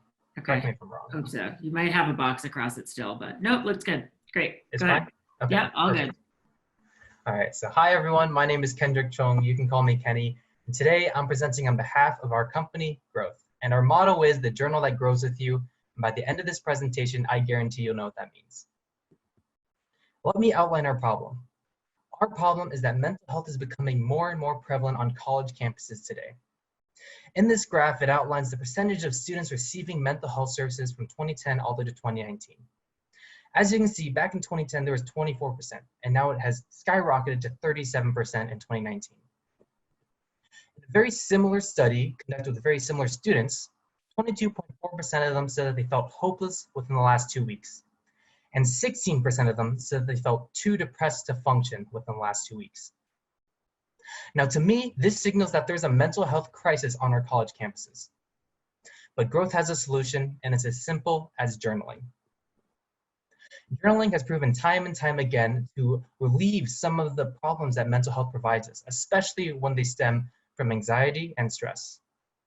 More specifically, I want to introduce a digital journal that on the individual level will provide custom prompts that grow to your needs and preferences using machine learning algorithms, as well as tracking your mental health over time using metrics given to us by psychologists, which we work with extensively. On the institutional level, we would want to anonymize and aggregate the data to provide valuable insights to institutions so they could better serve their demographic. In regards with our COVID-19 pivot, we want to implement a social feature to help bridge the gap of social distancing. It'd be very similar to Phone a Friend, and what our app would do is it would allow users to add friends. And then if our machine learning algorithms find that a user has been journaling more negatively or feels more lonely, it would recommend friends to call to that user because they could benefit more from a call. Our vision is to really understand the underlying causes of mental health and to one day better effectively shape policy. Our business model is really divided up into two pathways. So on the individual level, it'll be a freemium model. So there'll be premium subscriptions that allow users to get access to more data, more insights, more customization. On the institutional level, there will be group licenses that provide all the benefits of a premium license, but we would work with the universities, the institutions to better understand their aggregated demographics. Our go-to-market strategy is really comprised of 3 phases. So phase 1 is to work with universities and partner with them because we believe we have the most resources and the most connections there. Phase 2 is to go out to micro-influencers to push our product out on as many channels as possible. And phase 3 is to work with healthcare professionals after vetting this product very thoroughly. Now let me introduce our team. We all met at the CSU's TechStars Startup Weekend, and Torrin Johnson, he's calling in from Japan, and we're really glad to have him here. He goes to the Colorado School of Mines. He's a computer science major and has worked extensively with Rocky Venture Club. Next up is myself. I'm a Colorado local. I go to the University of Denver and I'm majoring in business analytics. And finally, we have Mike Leong. He went to the University of Notre Dame and he's got 7 years of tech consulting experience with Accenture. Now, why are we a good fit for Pioneering Summer? Well, 1, we want to be an ethical company from the ground up. We believe that Pioneering Summer will give us the mentorship, the structure, and the rigor that we need to accomplish this. 2, we want to invest in our own growth. It's in our name, it's in our company, it's what we want to see in our customers. And finally, we're passionate about impact. We want to have an impact on mental health in a positive light in our communities, in ourselves, and in institutions. Now, finally is our roadmap. Right now, we're still at phase 0. We're doing our market research, customer validation, and playing with our MVP design. Phase 1 is really where Pioneering Summer comes into play, where we develop our MVP further, which we envision to be a website where we would work the back end of everything. But moving on into the future, into phase 2 and phase 3, we would optimize our product, optimize our feature, partnering with psychology classes. And more specifically in phase 3 of our second optimization, we would partner with universities and add more data and more insights into it. And then finally, phase 4, we would scale out, we would expand to more universities, to more classes, and to really expand to different customer segments. And with that, I want to thank you all for listening to my pitch today and what Growth has to say. Are there any questions that I can answer as of right now? Yeah, why would somebody use this app if they don't like to journal? In our market research and the surveys that we did on CSU's campus, a lot of them said they were interested in journaling, but it was hard because it was a habit-forming activity. And it was hard to keep up, it was hard to stay with that habit. And they said that if they had some sort of app to help them guide them through journaling, it would make them be more accountable with journaling as an activity. Have you got evidence of that being true, or is it more just based on what people are saying? It's based on feedback that we received from our markets. Just to build on that question, so you're linking this to a mental health issue, which we know that Colorado has some of the highest mental health related deaths in the country, unfortunately. So I think like the problem that you're trying to solve is great. The issue is that there's a direct linkage between mental health issues and challenges and social media and tech and dark patterns. So you're asking people to essentially use technology, which is part of what's feeding the mental health issues. Is there any, you want to be an ethical company, so just wondering like how you guys are talking about that internally and how you're prepared to handle that. That you're asking people to use the thing that's actually feeding some of the mental health barriers. Yeah, absolutely. We'd want to design our product in a way that would be very welcoming to our users, because we don't want them to feel like it's another social media app that may be filtering into mental health. Because I know personally technology has, you know, amplified the problems that we see in mental health, and, you know, introducing another technological aspect may not help with that. But again, we do live in the age of technology, and so using technology to fight some of these problems, I think, is something that we may have to do here. And the way that we're going to challenge that and to head face on with that is to make our app, our idea, as welcoming as possible and try to deliver that to our customers.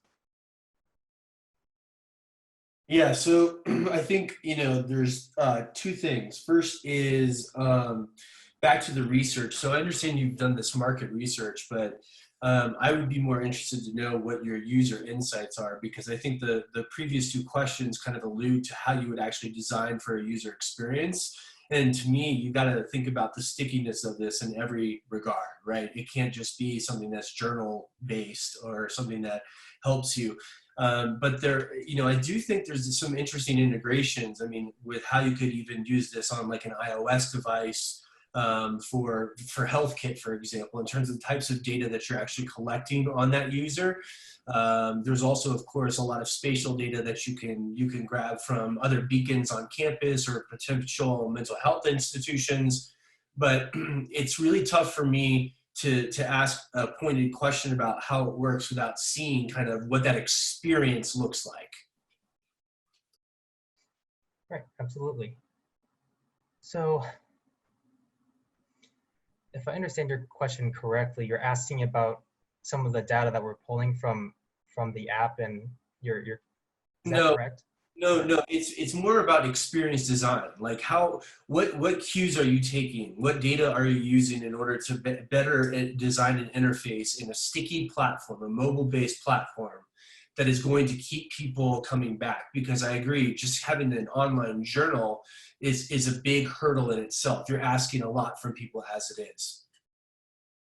Right, absolutely. So the way we tackle that is we'd want to use machine learning models to help customize the experience for them. And we would essentially, for our MVP, we'd be doing all that customization ourselves. And we'd want to keep the journal so that it's fresh every single time, because in our market research, what we found is that another indicator of people leaving journaling as a habit is because of the stagnant prompts that they get from generic journals. And the people that do want more of the customized aspects to it, they have to spend 2 to 3 hours, you know, every week to customize their own journals to have that kind of uniqueness to it. Did that answer your question? Yes and no, but I think it's more about, again, getting back to the product, because right now this is very conceptual and hypothetical, and there's nothing for me to react to. Like, I don't see kind of what the payoff is for the user. It doesn't matter how I'm looking at the roadmap, but like, what are the integrations and the touch points that you're baking into this that makes it truly unique and sticky? And just to build on that point from Peter, is that you should go back and really look at the behavioral research, because most behavioral research is pointing to journaling being an analog experience to build behavior change, not digital. So there may be some hypotheses and some assumptions that you need to double check. And if you want to respond really quickly, you can, but otherwise we're out of time. Yeah. Oh, I just, go ahead, please. Oh, I was going to say, as far as user experience goes, if I could explain that really quickly, it would be, they would fill out like a survey, and then that survey would be able to generate prompts that are additionally made specifically for their needs. And then over time, with the analyzation of the text that they're in the journals, which is only done with models, it would create prompts or pull prompts that we've created to customize their experience based on the needs that they have. So it would hopefully show them improvement over time, with our health analytics. And then that would give them insights into their own health and hopefully give them a healthier mental health, is hopefully the payoff for the customer and the user. Awesome. Thank you guys so much. Thank you all. Sorry to keep being a stickler for time. I just want to make sure that we get everybody in. I know it's a lot. That was 7. We've got 5 more to go. Next up, I am guessing based on the faces that I see, is the Do Better campaign. Yes, it is. I'll quick Okay, share my great. screen. Okay, go ahead. All right, can everyone see it? Yeah? Okay. Yes, yes, you're ready. Go for it. Okay, somebody let me know if I freeze and you need me to repeat something because my internet is a little spotty. But we're gonna hope it works properly. All right, is everybody ready? Yep, ready.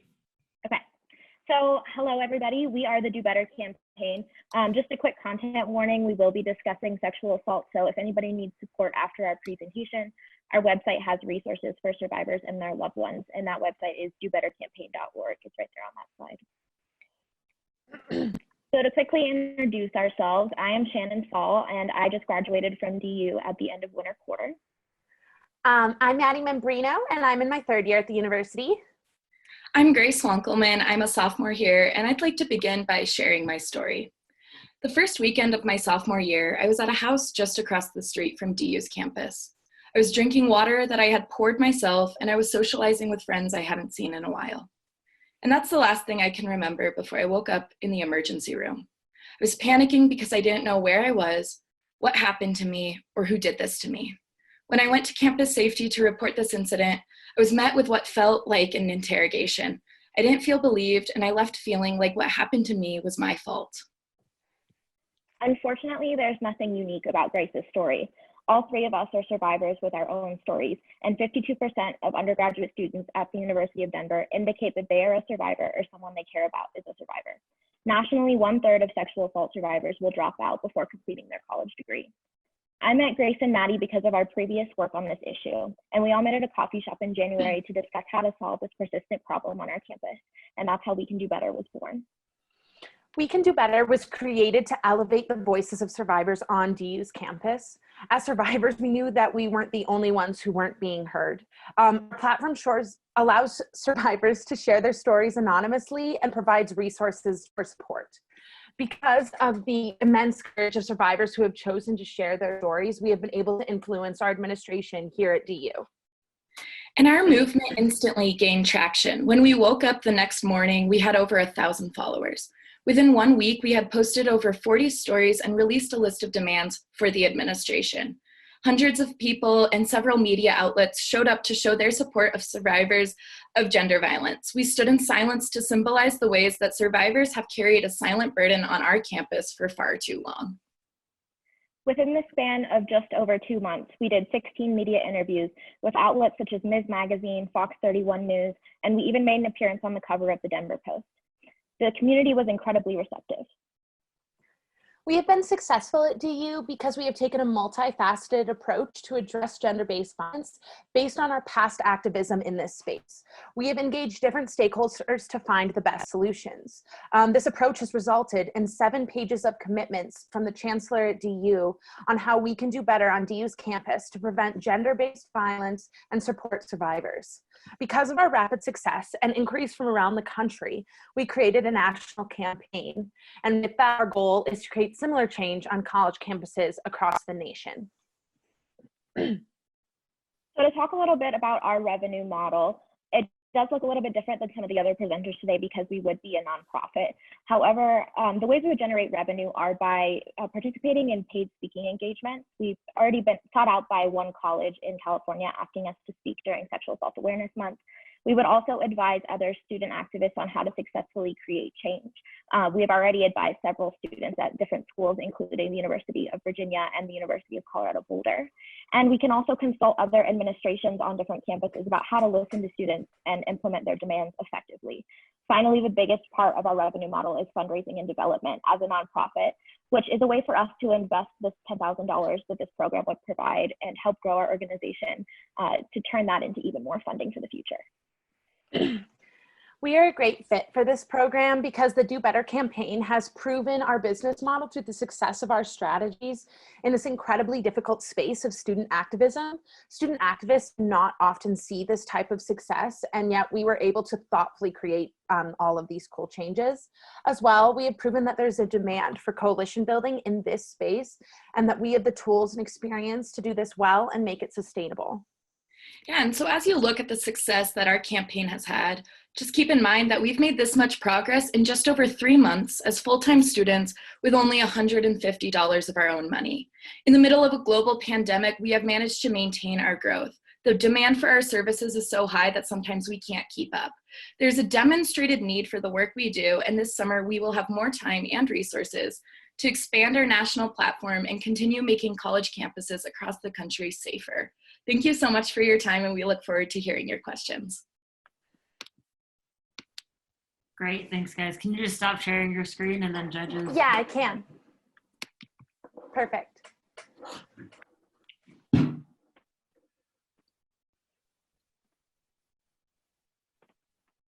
When you said demand for your services is so high, do you specifically mean consulting services? Because I'm guessing the speaking is not the thing. So we mean a couple things by that. Yes, the consulting services, we've been reached out to by schools a lot in the past few months, but especially in the past few weeks as people are moving online and have more time on their hands to think about how activism is going to move into an online space. But we also are still receiving stories daily, and that puts the spotlight on individual universities and encourages student activists on those campuses to take action with our help. And then we also have still been continuously getting requests for media interviews.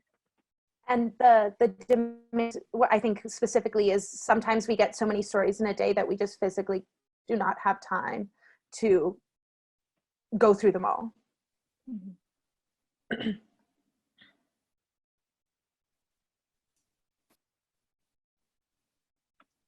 not a question, but if you guys get into the program, I look forward to mentoring you and working with you. Thank you so much.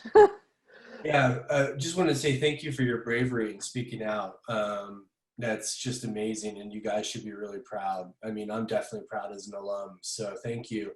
Yeah, I mean, I think the big question for me is the sustainability and how you guys scale this. So it looks like you've got some really powerful connections in the media already, which you should absolutely be capitalizing on to kind of keep moving this train forward. But would love to know a little bit more specifically about how can you show the impact to other schools and other organizations that are looking to measure the impact, right? Because awareness in speaking, that's obviously very crucial and critical. But want to know kind of what are the other tangibles that we can walk away with in measurability? Yeah, that's a great question.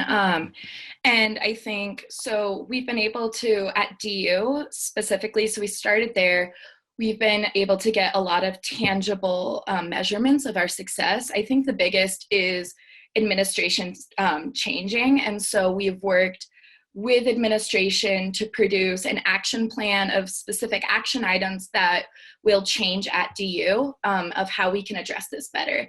And so, and you also can see like the attendance for protests, but I think the biggest thing is what institutions are promising to do better.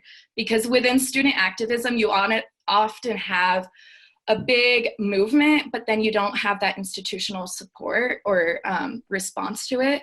And so I think the biggest thing that talks to our success is how we've been able to get that movement. We've been able to get the masses out there demanding change, but then we've also been able to get that change implemented.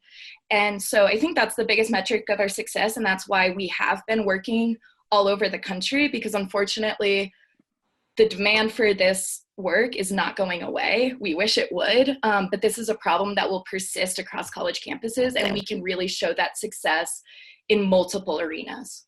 Just to call it what it is, to build on what Peter was just describing, like what you're describing is just needing a really nice, clear theory of change, which is definitely something that we can work on building together, that has really clear outcomes and how to manage those and how to track them and how to measure them. And then that, I think, then becomes the thing that you can also scale to other college campuses and other institutions. So Yeah, and we've spoken to a few national organizations in the space. One of the reasons we expanded nationally is because a lot of those organizations are struggling and have like disbanded over personal issues in the recent past. So we would be filling that space, but we've spoken to them about what's been effective previously. And on our website, we've compiled a list of starting points that we think each campus can commit to. I would encourage you to look at other ways of making money besides straight up fundraising. Speaking obviously is going to be dry for a while, and maybe consulting, but there's a platform out here that started in Denver and LA called Same Side, if you guys are familiar with it. I've done some work with them too, but basically they've figured out a way to make money off of people throwing events that are like advocacy events, but they're like cool events that people actually want to go to. And they happen to have like an advocacy bend to them. So like, you might want to just take a look at what they're doing. I'm happy to make introductions if that's useful for you, but I just think that you might need to get a little bit more creative about how you make money. Yeah, we're super open to that. None of us have a business background, which is part of why we feel like this can be such a helpful experience for us. So thank you for that. Mm-hmm. Awesome. Thanks, everyone. I think we're just about out of time. Yep, perfect timing. Trying to get back on time. Thank you guys so much. Thank you. Thank you. Ellie, are you ready? I'm here. Okay. Out my screen sharing. Okay. You get your screen up and we're ready to go. In her chair. Sorry, what was that? In her famous chair. Oh, in her In my chair. famous chair. There's a blanket on it to make you feel more comfortable, Alex. Thank you. Let me just set up my side real quick. There we go. Okay. Is that working? Looks good. Yep. Great. Okay. Here we go. Good afternoon. I'm Ellie Edelman. I'm the founder of the Village Institute, where we invest in the power of refugee women. If there's one thing that I've found building this organization, it's that I hate being underestimated. Over and over again, I've been asked to prove my qualifications, my commitment, my intelligence, and I have 2 master's degrees, 15 years of experience managing organizations all over the world, and have dedicated every waking moment to this organization for over a year. It happens to female founders and founders of color all the time. Some of you are on the judges panel in the audience right now, but no one gets underestimated like refugee women. Think for a minute what comes to mind when you think of a refugee woman. Be honest with yourself. You probably see all her obstacles, the impossible situation she's in. And there's no question that refugee women are struggling. But at the Village Institute, with all those obstacles, we realize that refugee women also find a way to take care of their families, earn a living, and make new lives for themselves every day. They are entrepreneurial as hell. And then finally, they make it to somewhere like Colorado and someone tells them, I've got just the laundry job for you. And not that that's not honorable, hard work. We just see so much more potential for refugee women to put their entrepreneurial spirit to work for their families and for the communities they'll come to call home, your community. At the Village Institute, we've tasked ourselves with removing obstacles and building a runway for refugee women to launch new businesses and careers. Essentially, it's an incubator, only instead of a 3D printer, a coding boot camp, and kombucha on tap, it's housing, language classes, childcare, mental health services, and on-the-job training opportunities, and chai on tap. Now you might be thinking this all sounds really nice, especially the chai, but is it profitable? Well, our revenue model tells us it is. We bring in revenue through housing and event space rentals, as well as on-site businesses with low startup costs and high demand, like our multicultural childcare center and global dance and cooking classes open to the surrounding community. According to our forecast, we become self-sustaining by the end of year 1 and start building profit from there. At least we did, until COVID-19 hit. And now we're quickly working to pivot and continue responding to the needs of female-powered refugee families while also protecting the well-being and sustainability of our organization long-term. For now, we've decided to focus more on the social side of our social enterprise. It's what's needed and it's what's fundable right now. We're moving forward with our housing program, adding food and baby product distribution in partnership with other agencies, and hiring 2 evacuated Peace Corps volunteers to help keep things running smoothly on site and make use of the valuable community development skills they built in the field. Pioneering summer could not have come at a more opportune time. While we manage this enormous pivot, we need the support of mentors and colleagues who can help us think through the best ways to strengthen and adjust our business plan, navigate a rapidly changing marketplace, and connect with potential investors as we move forward with buying and expanding our Opportunity Zone property in Aurora to ensure the future of the Village Institute and the families we serve. So why choose us for pioneering summer? For one thing, if COVID-19 has taught us anything, it's that the world is in dire need of more badass women leaders. And we've got that going on. There's me, Ellie, never to be underestimated. There's Tola Williams, who somehow has a background in finance and accounting and social work, essentially social entrepreneur. And Rebecca Gartner, who I met at Startup Week pitch last fall and has a fantastic track record for launching high quality early childhood learning programs. And this badass team of women has proven that we have what it takes to carry this ambitious project forward. This time last year, I stood on a stage in Marjorie Reed Hall with an idea, a great one, but an idea. Since then, we have built an outstanding team and advisory board, secured a building, furnished it with donations, launched our housing program, brought in nearly $50,000 in donations and grants, and gotten commitments of over $100,000 in investments towards the purchase of our building. And we're just getting started. We're also a team of 2 social workers and a preschool teacher, so if it's supportive peer mentors you're looking for the cohort, we've got you covered there. If you're looking for a team who can both benefit immensely from pioneering summer and bring some real experience as social entrepreneurs to the table, look no further.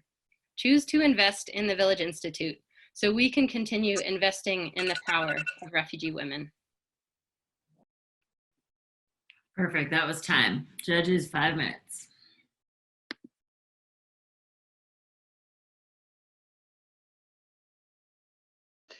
Could you speak more about your plan going forward and then also like after COVID? Sure. Oh, thank you for stopping my screen sharing. Our plan going forward during the COVID situation is really to partner with a lot of other refugee services agencies and with state programs to continue providing services to the families. And we see that as an investment in the families that we're equipping to then help them to become stronger and more resilient going forward as well. Every time we look at investing any time, money, services in a refugee woman, we're also thinking about investing in her career and the kinds of businesses that we will launch with them going forward.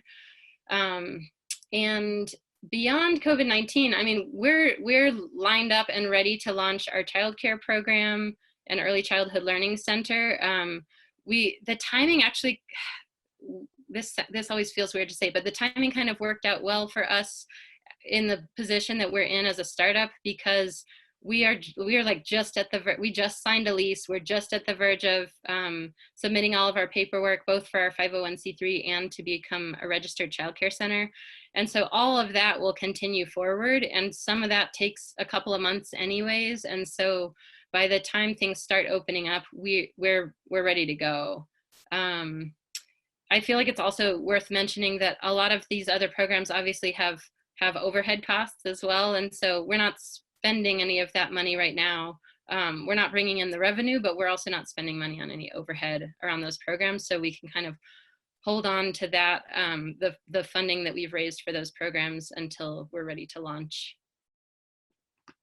Can you recap how you're letting refugee women know about your program? And then can you also go over the kinds of numbers, like how many women you've seen and how many women you plan on bringing through the program in the future? Yeah, sure. So I started out, when I first moved to Colorado, I was working with a refugee resettlement agency, the African Community Center, and have since built relationships with a lot of other refugee and immigrant services agencies. And so we just work through partnerships to recruit and refer women back and forth. I put out our housing application just earlier this month when we signed our lease, and got a bunch of applications and interest pretty much overnight. So I've been in close contact with both members of the refugee community and with refugee services agencies to make sure that we're meeting needs and staying in touch with folks as we move forward with our programs. We will be able to serve 4 families in our housing program this year, and it's on like an annual cohort basis. We're working with an investor right now to build an additional apartment building on our property. We have enough space to do that. We're working with an architect who's helping us figure out how to make it really adjustable to the different sizes of families and their cultural needs. So going forward, the housing program will expand. We're hoping to serve probably like, I think we'll start serving 70 kids in the childcare program, probably around the same number of women in our other language, mental health, and entrepreneurship support programs in the first year, and then expand from there as our capacity grows. And how does being that the current news that the president plans on putting a pause on immigration, how's that going to impact your program? I feel like it's for us, it's okay timing for that, because it allows us to start with the need that's already here. And then when refugee and immigrant migration inevitably opens up more in the future, we will have already tested our programs. We will have adjusted things as we need to, both financially and programmatically. And so there's a lot of need. There are many people here already who need these services. And so we're starting there. That also allows us to staff our agency going forward with people who've already been here for a year or two and still have needs, but also have some experience. So that's a piece of our plan as well, is that we will then have a really culturally diverse and culturally informed staff who will be able to serve newly arrived families who have even more intensive needs. Awesome. I think that was just the timer. So thanks, Ellie. Thank you all. Kanita, next up, I think she's getting them on right now, but next up I'll go back to sharing my screen. We've got SwerveTech. Hi, everyone. Nice to meet you. Awesome. I'm going to let you do the screen share. Sure thing. I know John Michael is going to be doing the screen share, so when he gets on here, we'll be good to go. Should be on 1 second here.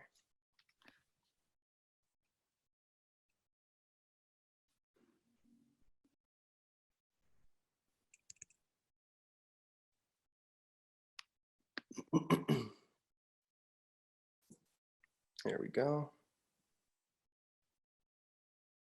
Perfect. Great. Ready when you guys are. Is John Michael muted? There we go. Great. Can you hear me? Can hear you, but not see a video, but it's up to you. Here you go. Sorry about that. I'm not sure what happened. All right. Can everyone see my screen as well? Yes. All right. Thank you. All right. Good afternoon, everyone. The business we're presenting today is SwerveTech. My name is John Michael Price. Also with me are Christopher McGurn and Michael O'Connor to help me give the presentation. SwerveTech is a Denver-based SaaS company, also with a hardware component to support it. It's based on a QR platform, and we're going to be manufacturing smart cards for our niche entry into the market. Our mission is to create an environment where information is accessible across every channel, in an easy way, and the information can be exchanged between businesses and at any kind of conferencing or networking systems that people like to go to. Currently, we're in strategic planning and Series A funding, looking forward to full-scale manufacturing and marketing, having that fully operational soon, and strategic partnerships and product improvements in the future as well. QR originated in the Japanese automotive industry in 1994, so it's an old technology that hasn't been fully utilized yet. It stands for quick response, and something that's different about it compared to standard barcodes is that it's orientable and can be scanned in any orientation. It's been underutilized in many countries except for China until mostly recently. But on the right is a QR code example that would lead you to the Google search engine URL. There are two different kinds of codes, static and dynamic. Our system is built on dynamic codes. Static codes are slightly more complicated and can only perform one function or task, such as load a contact, make a call, add an event to a calendar. But dynamic codes lead to URLs. They can be utilized in many different applications all at once or at separate times and have flexibility in when those applications are activated. So for example, this code could lead you to a URL where it could save a contact, make a phone call, add a calendar, or one of our favorite interactions is interacting with custom software applications and infrastructures that we're looking forward to implement the tech with. The biggest problem right now is 88% of business cards are thrown away or lost within the first week of gaining them. About 300,000 trees and $1 billion are wasted every year just in the US to business cards. Another big problem is that other companies right now who are looking at smart cards are using a technology called NFC, which is highly insecure and lets the user be vulnerable to several different types of technological attacks. Christopher. So our solution, the Swerve card.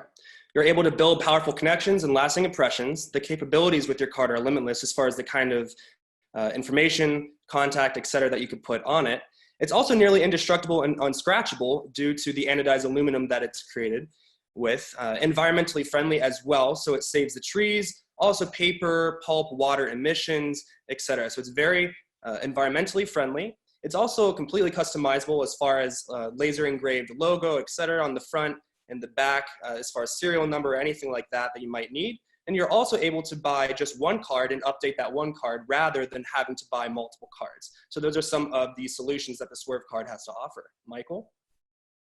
Yeah, and when it comes to this real-time capability, the money is there as well. So in terms of our revenue model, we'll be prioritizing monetization from the Swerve card as a product, and then the SaaS subscriptions as well. And now for the SaaS platform, it'll generate revenue via subscription model based on amount of use and number of QR codes, ranging from an individual with 1 subscription to an enterprise level client with 500. And for the hardware itself, it'll primarily focus on direct-to-consumer shipping of the actual cards and changing the price on the order size. And then going into our impact, as John Michael kind of went through as well, in 2019, the business card market was about 1.2 billion. Globally, there are 27 million cards printed every day, and that translates to that 300,000 trees, or about 5,000 hectares of forest a year. And as a completely reusable device, the Swerve card is one of the most environmentally friendly card products possible with real-time capability and is made right here in the USA. And we intend to donate 1% of all of our profits to charities focused on social impact through the Pledge 1% initiative. Yeah, moving forward with Pioneering Summer, the reason we would be a good fit is we believe that the mentorships and connections that we would gain through going through the program and building the lasting relationships would help us with our weaknesses in manufacturing, supply chain, and shipment. As well, the stipend would be used to help advance our software MVP and continue beta testing, as well as our marketing. And then, towards the end of the summer, we hope to finalize the MVP platform and bring the product to market. Thank you.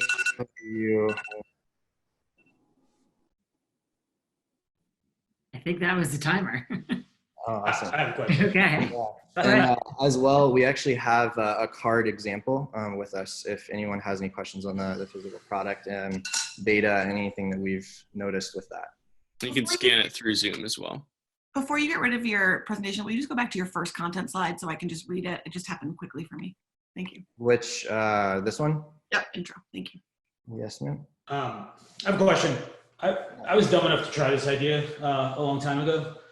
And it hasn't worked in probably one of the 50 instances I've seen in the last 20 years. So why is it going to work now? Found your mentor. What? Oh, okay.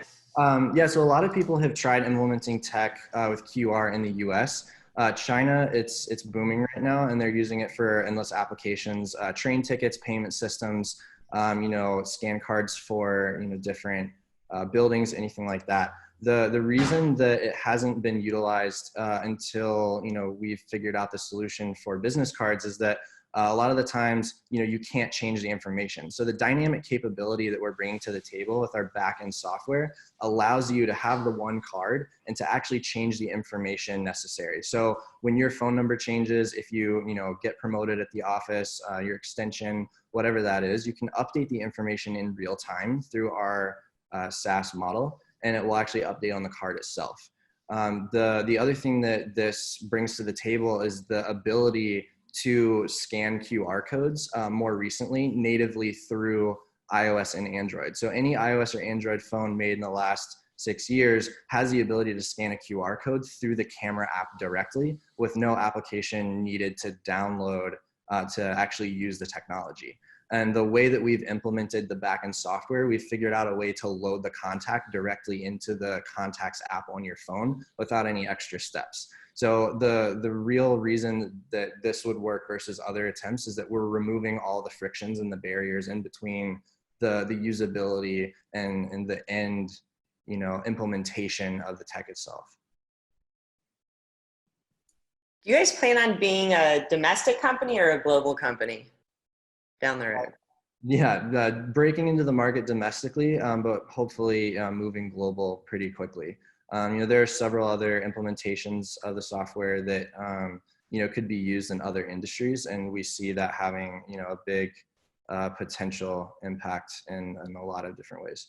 So I'd recommend doing some contextual intelligence research on certain cultures. For example, like in South Korea, they view business cards as an extension of another, of a person. So I'm just wondering, like in a culture like South Korea, how this will be able to be integrated. I mean, in America, maybe, but in cultures where, they really honor the business card, how is this going to be able to be integrated? Mm-hmm.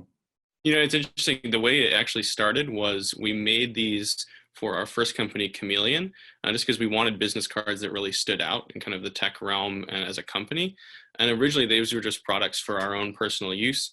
And we had so many people at so many networking events coming up to us saying, hey, where'd you get those? I want one of those, or my company wants those.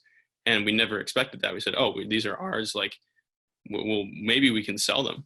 And we just had such a response from people in the interactions that I think in that context, having the extremely professional, solid metal business card is always impressive. And I think even in those cultures, it would take some stancing and some kind of correct marketing and like intuition in that market. But I think you could stance it in a way that this is like a very good representation of yourself, that you have the best technology even in your business card. And the way that we have it set up also invokes a very intentional connection with the person, more than just simply an exchange of paper. It's much more intentional in the person-to-person interaction, which at the end of the day lasts much longer and goes way further than simply exchanging a piece of paper. And what do you do for those who are technologically illiterate, like an older, demographic? Right. So with my experience in that, I've carried a few business cards to different networking events that I've been to, just in case XYZ didn't work well. We had these in beta phase, making sure that if it didn't scan or if their phone wasn't compatible, we hadn't run all those tests yet. I have, in the last 8 months, going to probably 20, 25 different networking events, handed out a total of 8 cards. And almost all of those were to people that just weren't willing to try the tech. The older demographic, as you're saying, one of the kind of milestones for us was a 70 to 80-year-old who we were talking to about the card, wanted our information. Do you want me to finish the thought, or should I cut off there? Finish your thought. Okay.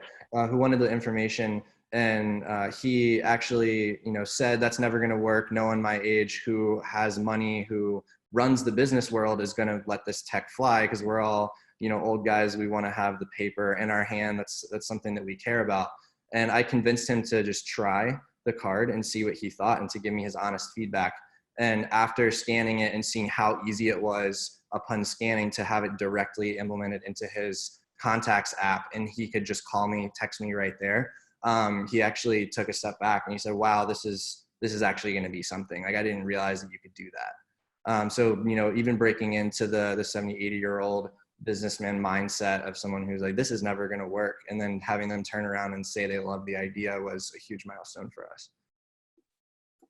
I would consider seeing if you don't need to print it on a metal card and seeing if people could print their own. You could just print it on one paper business card. And I've had a metal card before and it tore up a nice wallet. So, and they're heavy, not a fan. Okay. Awesome. Thanks, guys. We are fresh out of time. Well, yeah, thank you so much. Thanks. All right. Next up is One Kind Cup. And I see Lauren, so I'm just going to let her go ahead and share her screen. Awesome. Thank you. BG's waving at you.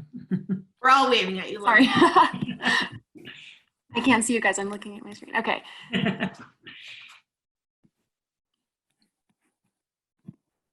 You're up. Awesome. Well, hi, my name is Lauren Barnes, and I am the CEO and co-founder of One Kind Cup, a student startup devoted to developing a more sustainable disposable cup. But today I'm going to tell you how our company is making a temporary coronavirus pivot in the wake of recent events. For some background, in May 2019, I joined together with my partner Kaylee in making One Kind Cup a reality. We participated in Pioneering Summer, and by the end had designed a one-piece cup, straw, and lid combination that was compostable in industrial and non-industrial facilities, something which no competitor can beat in terms of durability, functionality, cost, and sustainability. We also formed the foundations of a company and set goals for the future. Pio Summer helped us to gain the help of a lot of mentors and backers along the way. By February 2020, we had done extensive research into how we wanted to produce the cup and were in contact with the correct material suppliers and manufacturing facilities, getting quotes to present to investors when coronavirus started taking over Asia and many of our business communications temporarily ceased as factories shut down.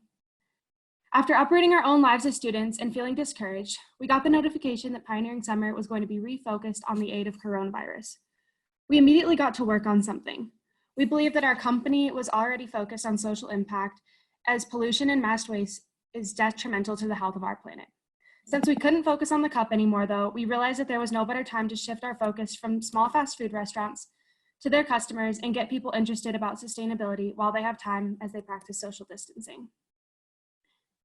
If we can focus on educating and aiding families in our community about their food waste, plastic waste, carbon footprint, and individual impact on the environment, we can rebrand what sustainability looks like. We want to share our passion for sustainability through teaching about compost, reusing materials, improving methods they already have in place, such as recycling, and broadening their influence to their circles of people. We see this as a huge opportunity to focus on a part of our mission statement we hadn't yet been too concerned with as we try to push the product forward, to engage consumers and businesses in sustainable practices for a healthier overall planet. Our plan, if accepted into Pioneering Summer, consists of 3 parts: building an online education tool, providing families with a free and easy way to compost, and giving back in the form of aiding food insecurity and community. We will be completely redesigning our website to include a way to sign up to become a community composter. This will mean taking a free, fun, and interactive 15 minutes to review what kinds of things you can and can't compost and how it works.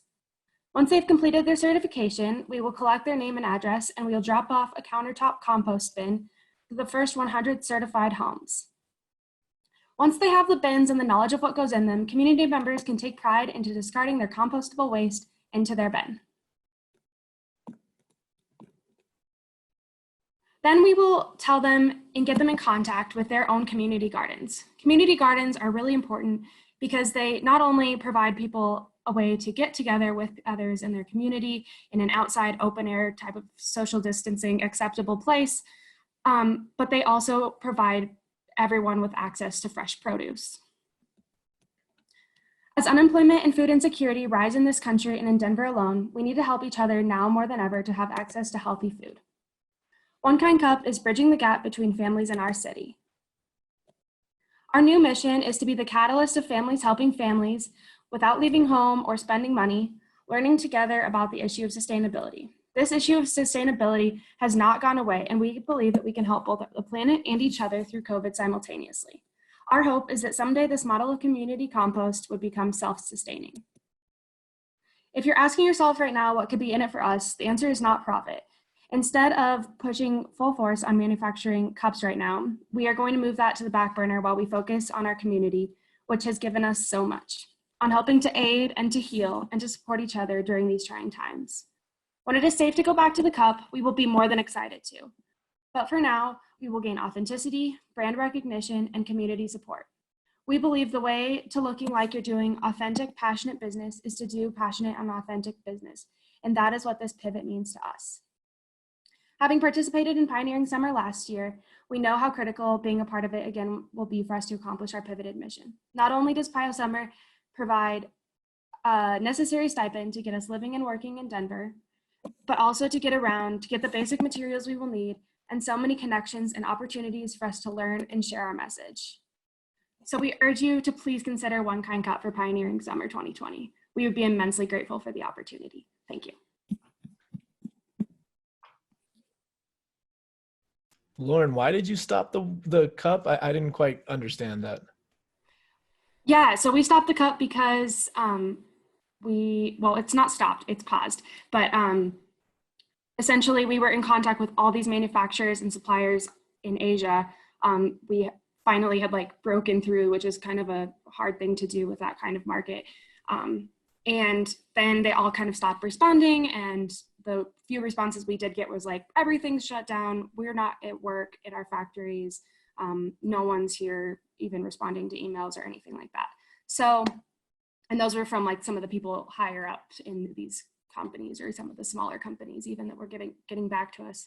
So we're just pausing the cup for now and getting people interested in what's the mission kind of behind it. I don't know if we're allowed to give advice on this thing, but I'm gonna do it anyways. This is short term, what you're experiencing, very short term in the grand scheme of how long it takes to set up a supply chain.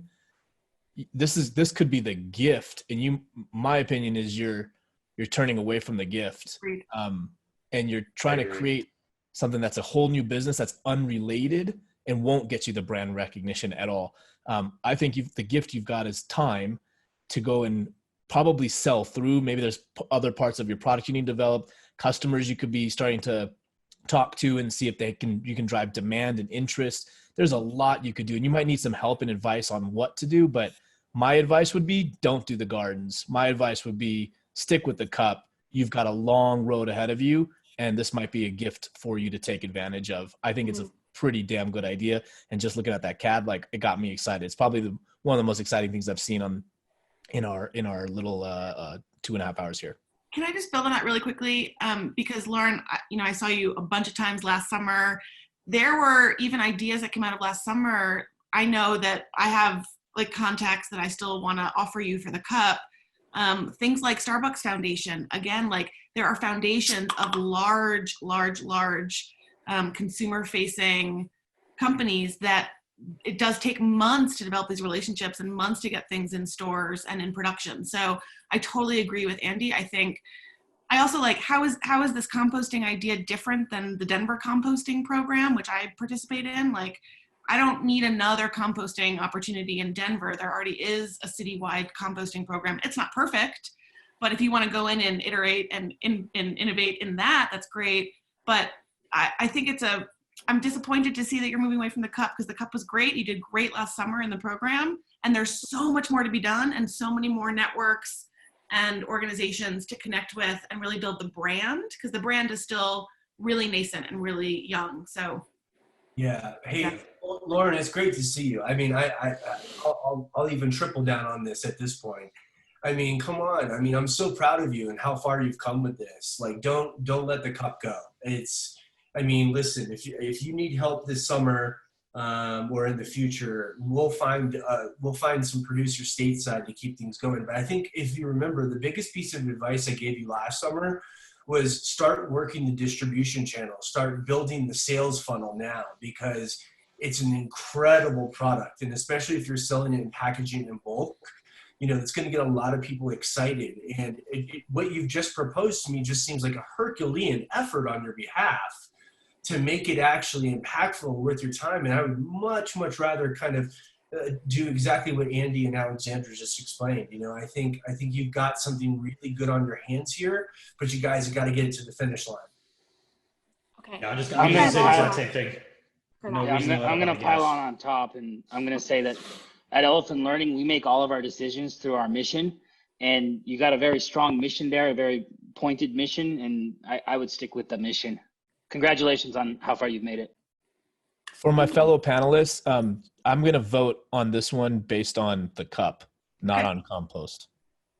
I did the same. Please do. Lauren, are you open? We don't want to decide for you. We don't want, you know, other people deciding for you, but are you okay if we push you towards cup?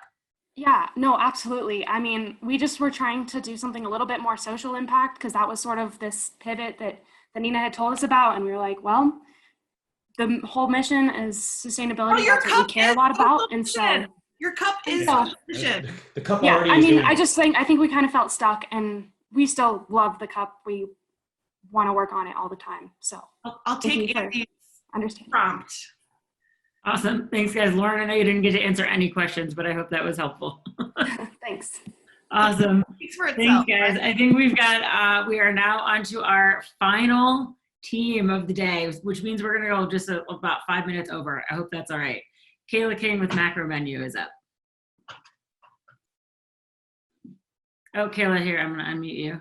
Now you're unmuted. We can hear you. So just Okay. share your screen whenever you're ready.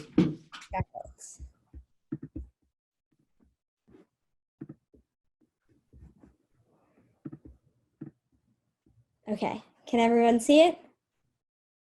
Yeah? Okay, awesome. Hi, my name is Kayla King. When I was 8, I was diagnosed with celiac disease. Gluten literally destroys the cells inside my small intestine. Naturally, this makes me pretty nervous to eat out. When going to family events, social gatherings, or even traveling, I can't just sit back and relax like everybody else because I have to end up asking 1,000,001 questions just to find something safe to eat. And I typically get this label of being high maintenance, which I laugh at because I know it's a joke, but honestly, I'm tired of this, and I am not alone. 1 in 3 people in America follow some kind of special diet or eating restriction, and restaurants just do not have the proper nutrition and allergy information to cater to all these people and make them feel safe. This is why I've created Macro Menu. Macro Menu is an app that helps restaurant goers find restaurants and filter menu items that fit their dietary needs. So let's take Kathy. Kathy is allergic to garlic. She just started this new diet where she has to track her macros, and she's vegan. Kathy has a work dinner tonight, and the Macro Menu puts her mind at ease. She searches up her restaurant, she puts in her macronutrient numbers, she clicks that she's allergic to garlic and that she's vegan, and now she has her custom menu. She finds a salad that looks perfect, and Macro Menu even tells her that all she has to do is tell the waiter to take off the chicken. Now Kathy can go out tonight and have a safe and stress-free dining experience, know exactly what and how to order, and also track her macros in advance. 109 million people in the US have some kind of dietary restriction. Macro Menu will charge $50 a year and $10 a month. If we target just 1% of that population, we could be making $120 million a year. Now, there are other people in this space that are creating these custom menus for large chain restaurants. Macro Menu will target the other 68%, like your local Italian joint just down the street. We will provide custom menus for all restaurants in one easy-to-use location. Macro Menu has conducted a total of 8 in-depth interviews with 3 different restaurant groups. And we have collected 259 consumer survey responses to aid in product development and test some of our initial assumptions. Prior to COVID, we were working with one of these restaurant groups in order to build out a possible pilot program, but in the midst of everything going on, that industry needs help. Macro Menu will partner with these restaurants in order to act as a free marketing platform to help bring more health conscious eaters into their restaurants as they're trying to get back on their feet. Developing these kinds of relationships now is pertinent because later down the road, we can offer additional consulting services to help restaurants become more allergy conscious and health friendly. I even do this now as I am a certified nutrition coach, and my partner Dave is a graduate BI student at the University of Denver who has a lot of expertise in data science. We are a perfect fit for Pioneering Summer because we have buy-in from both restaurants and consumers. We need funding and mentorship in order to have an app on the App Store by the end of the summer. We will use the 10K for social media advertising to test our MVPs, housing and living expenses, and developer and software fees in order to build out more advanced functionality like macronutrient tracking, ordering features, and greater sourcing information. And all of this is just the start. When Macro Menu goes international, now somebody like Kathy will be able to go on vacation to Bali, not even know the language, and still be able to find something to eat. Food is what brings us together, and nobody should have to miss out on this kind of opportunity just because of a simple restriction. So help me in bringing transparent eating to all. Thank you. Thanks, Kayla. Thanks. 5 minutes, judges. Kayla, is this basically like Happy Cow meets MyFitnessPal? Yeah, so thank you for that question, because I'm really, that's awesome that you know what MyFitnessPal is. But MyFitnessPal basically like tries to do this with restaurants, but when you go into the little icon in the corner, it just says like request a menu. So they actually don't really have any restaurants on there besides the chain restaurants that already have nutrition facts. And the reason that they have nutrition facts is because there's a new law that was implemented a couple of years ago where people that have locations of 20 or more have to provide this type of information. But for that other 68% that I was talking about, that information barely exists because it is super, super expensive to get. Got it. Are you getting it by running tests or an analysis, or is it self-reported from the Edge restaurant? Yeah, absolutely. That is a great question and something we have been working on for a while. So eventually we would want to develop our own software that does that kind of filtering. But upfront, we have done some research to find different softwares where you can manually put in the ingredients and it will calculate the nutrition facts for you. So that is what, at first, I will plan on using to calculate those nutrition facts. Props for the research you did, by the way. I love that you did that. Thank you. I appreciate that. How do you get the other 68% of restaurants to get their information into your platform? Can you clarify the question one more time? Yeah, I'm just wondering, like, it sounds like a pretty massive undertaking to get the restaurants that don't already have nutritional information to enter the nutritional information into your platform. Absolutely. Yeah, that is a great question. So kind of like going back to that software that I am interested in purchasing, and actually that's a big reason of why I would need the funding from Pioneering Summer is because I plan on purchasing that software and actually going in myself and working with the restaurants to put their recipes and individual ingredients into this software to be able to calculate those types of nutrition facts. But in the future, when we develop more advanced functionality, we would want all of that to be automated. Yeah, I mean, that seems like a real massive lift. I'm just kind of curious. I mean, it seems like an epic time suck to just be transparent. So I'm just trying to understand how that would more realistically look for a launch. Yeah, absolutely. So you're saying a time suck for calculating the nutrition facts? Well, yeah, and then the amount of data entry, and then you have other system integrations to be concerned about, you know, privacy policy issues. So I'm just trying to understand how you're going to balance all of those workflows. Yeah, absolutely. So for our initial MVP, we have a couple different ideas and a couple tests that we want to run. So for like up front, we would work with like these individual restaurants to use that POS system in order to calculate the nutrition facts. So it would just be me like going in and putting in the different ingredients to calculate the nutrition facts for that one recipe. And so that would be a part of like the service that we're providing to restaurants.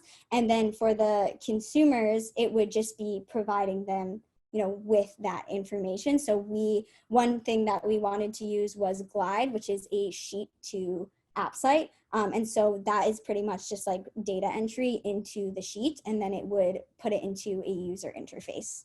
And then there's other things that we can do like text services where people can sign up for texts and be able to see nutrition facts for restaurants near them, or we could gather allergy information. So there are definitely like a couple ideas that we have in mind for testing MVPs.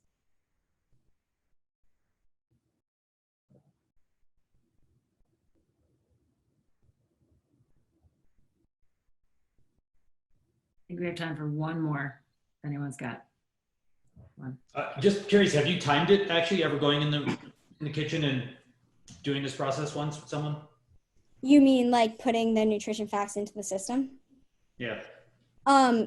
So I actually have been using MyFitnessPal to test that kind of assumption. So through these interviews that I did, I gathered lots of different recipes from these restaurants, and how a recipe works is they have the main recipe and then they have sub recipes within it. So I actually went into MyFitnessPal using their database and manually put in ingredients and then just made recipes and recipes. So I manually did that myself. In terms of like going into the restaurants, I also did a research with a chef, and he gave me data on how many times a waiter had to go back to ask about like a niche dietary restriction. And he said that like it was like on a Friday, I had him do it over a week, but the most was a waiter going back 7 times to ask about a allergy. And this restaurant that I did the shadow with is actually like one of the most allergy friendly restaurants in Denver. Like they have full resource booklets to help them with this, but they still have to like go through a pretty extensive process in order to provide that to the customer. Kayla, I think what we're getting at is this idea is dope, but you got a massive problem on how you're going to get this data. And that's what we're saying to figure out how to solve in a better way, because what you're describing is manually intensive, which makes sense for an MVP, but it can't be. Right. Even what you've described to scale is manually intensive. Right. So yeah. So let me. The last answer. Can I just, Caleb, give me just an idea and offer, which is through the Pioneering Summer program, what you might be able to do is connect with some of these absolutely. Tech people who can help build some models and build some algorithms, and maybe we can figure out AI solutions. Yes, that's above my pay grade, but that's the kind of thing that maybe through the program could be really useful for you. Which just to kind of like touch on that question, that is like what we most intensively have been working with. That's why my partner is a BI student. So we have been, we downloaded like the USDA like database of foods, and we were trying to figure out how to automate this process. So that is like kind of like in the weeds, like the midst of what we've been working on. But that's like why we're applying to Pioneering Summer and why we're looking for funding, because it is a manual problem, and that's great for our MVP, but it's going to need to scale. And that takes, you know, having, being able to pay a developer, and that's why I said developer and software fees, to be able to automate that process. Okay, I gotta stop you guys there. Thank you so much, Kayla. Thank you. Awesome. And with that, we are done. If judges, if you guys are able to stay for like 5 or 10 minutes, I'd love to just deliberate with you guys. But everybody else who's a panelist or who's an attendee, thank you guys so much for being here. This was an awesome 2.5 hours. You guys are great. Thank you for showing up. Thank you all the students for pitching, for sharing your amazing ideas, and for fielding those questions with grace. So thank you guys all so much. We will be in touch this evening, ideally, to let everybody know who our 8 selected teams are.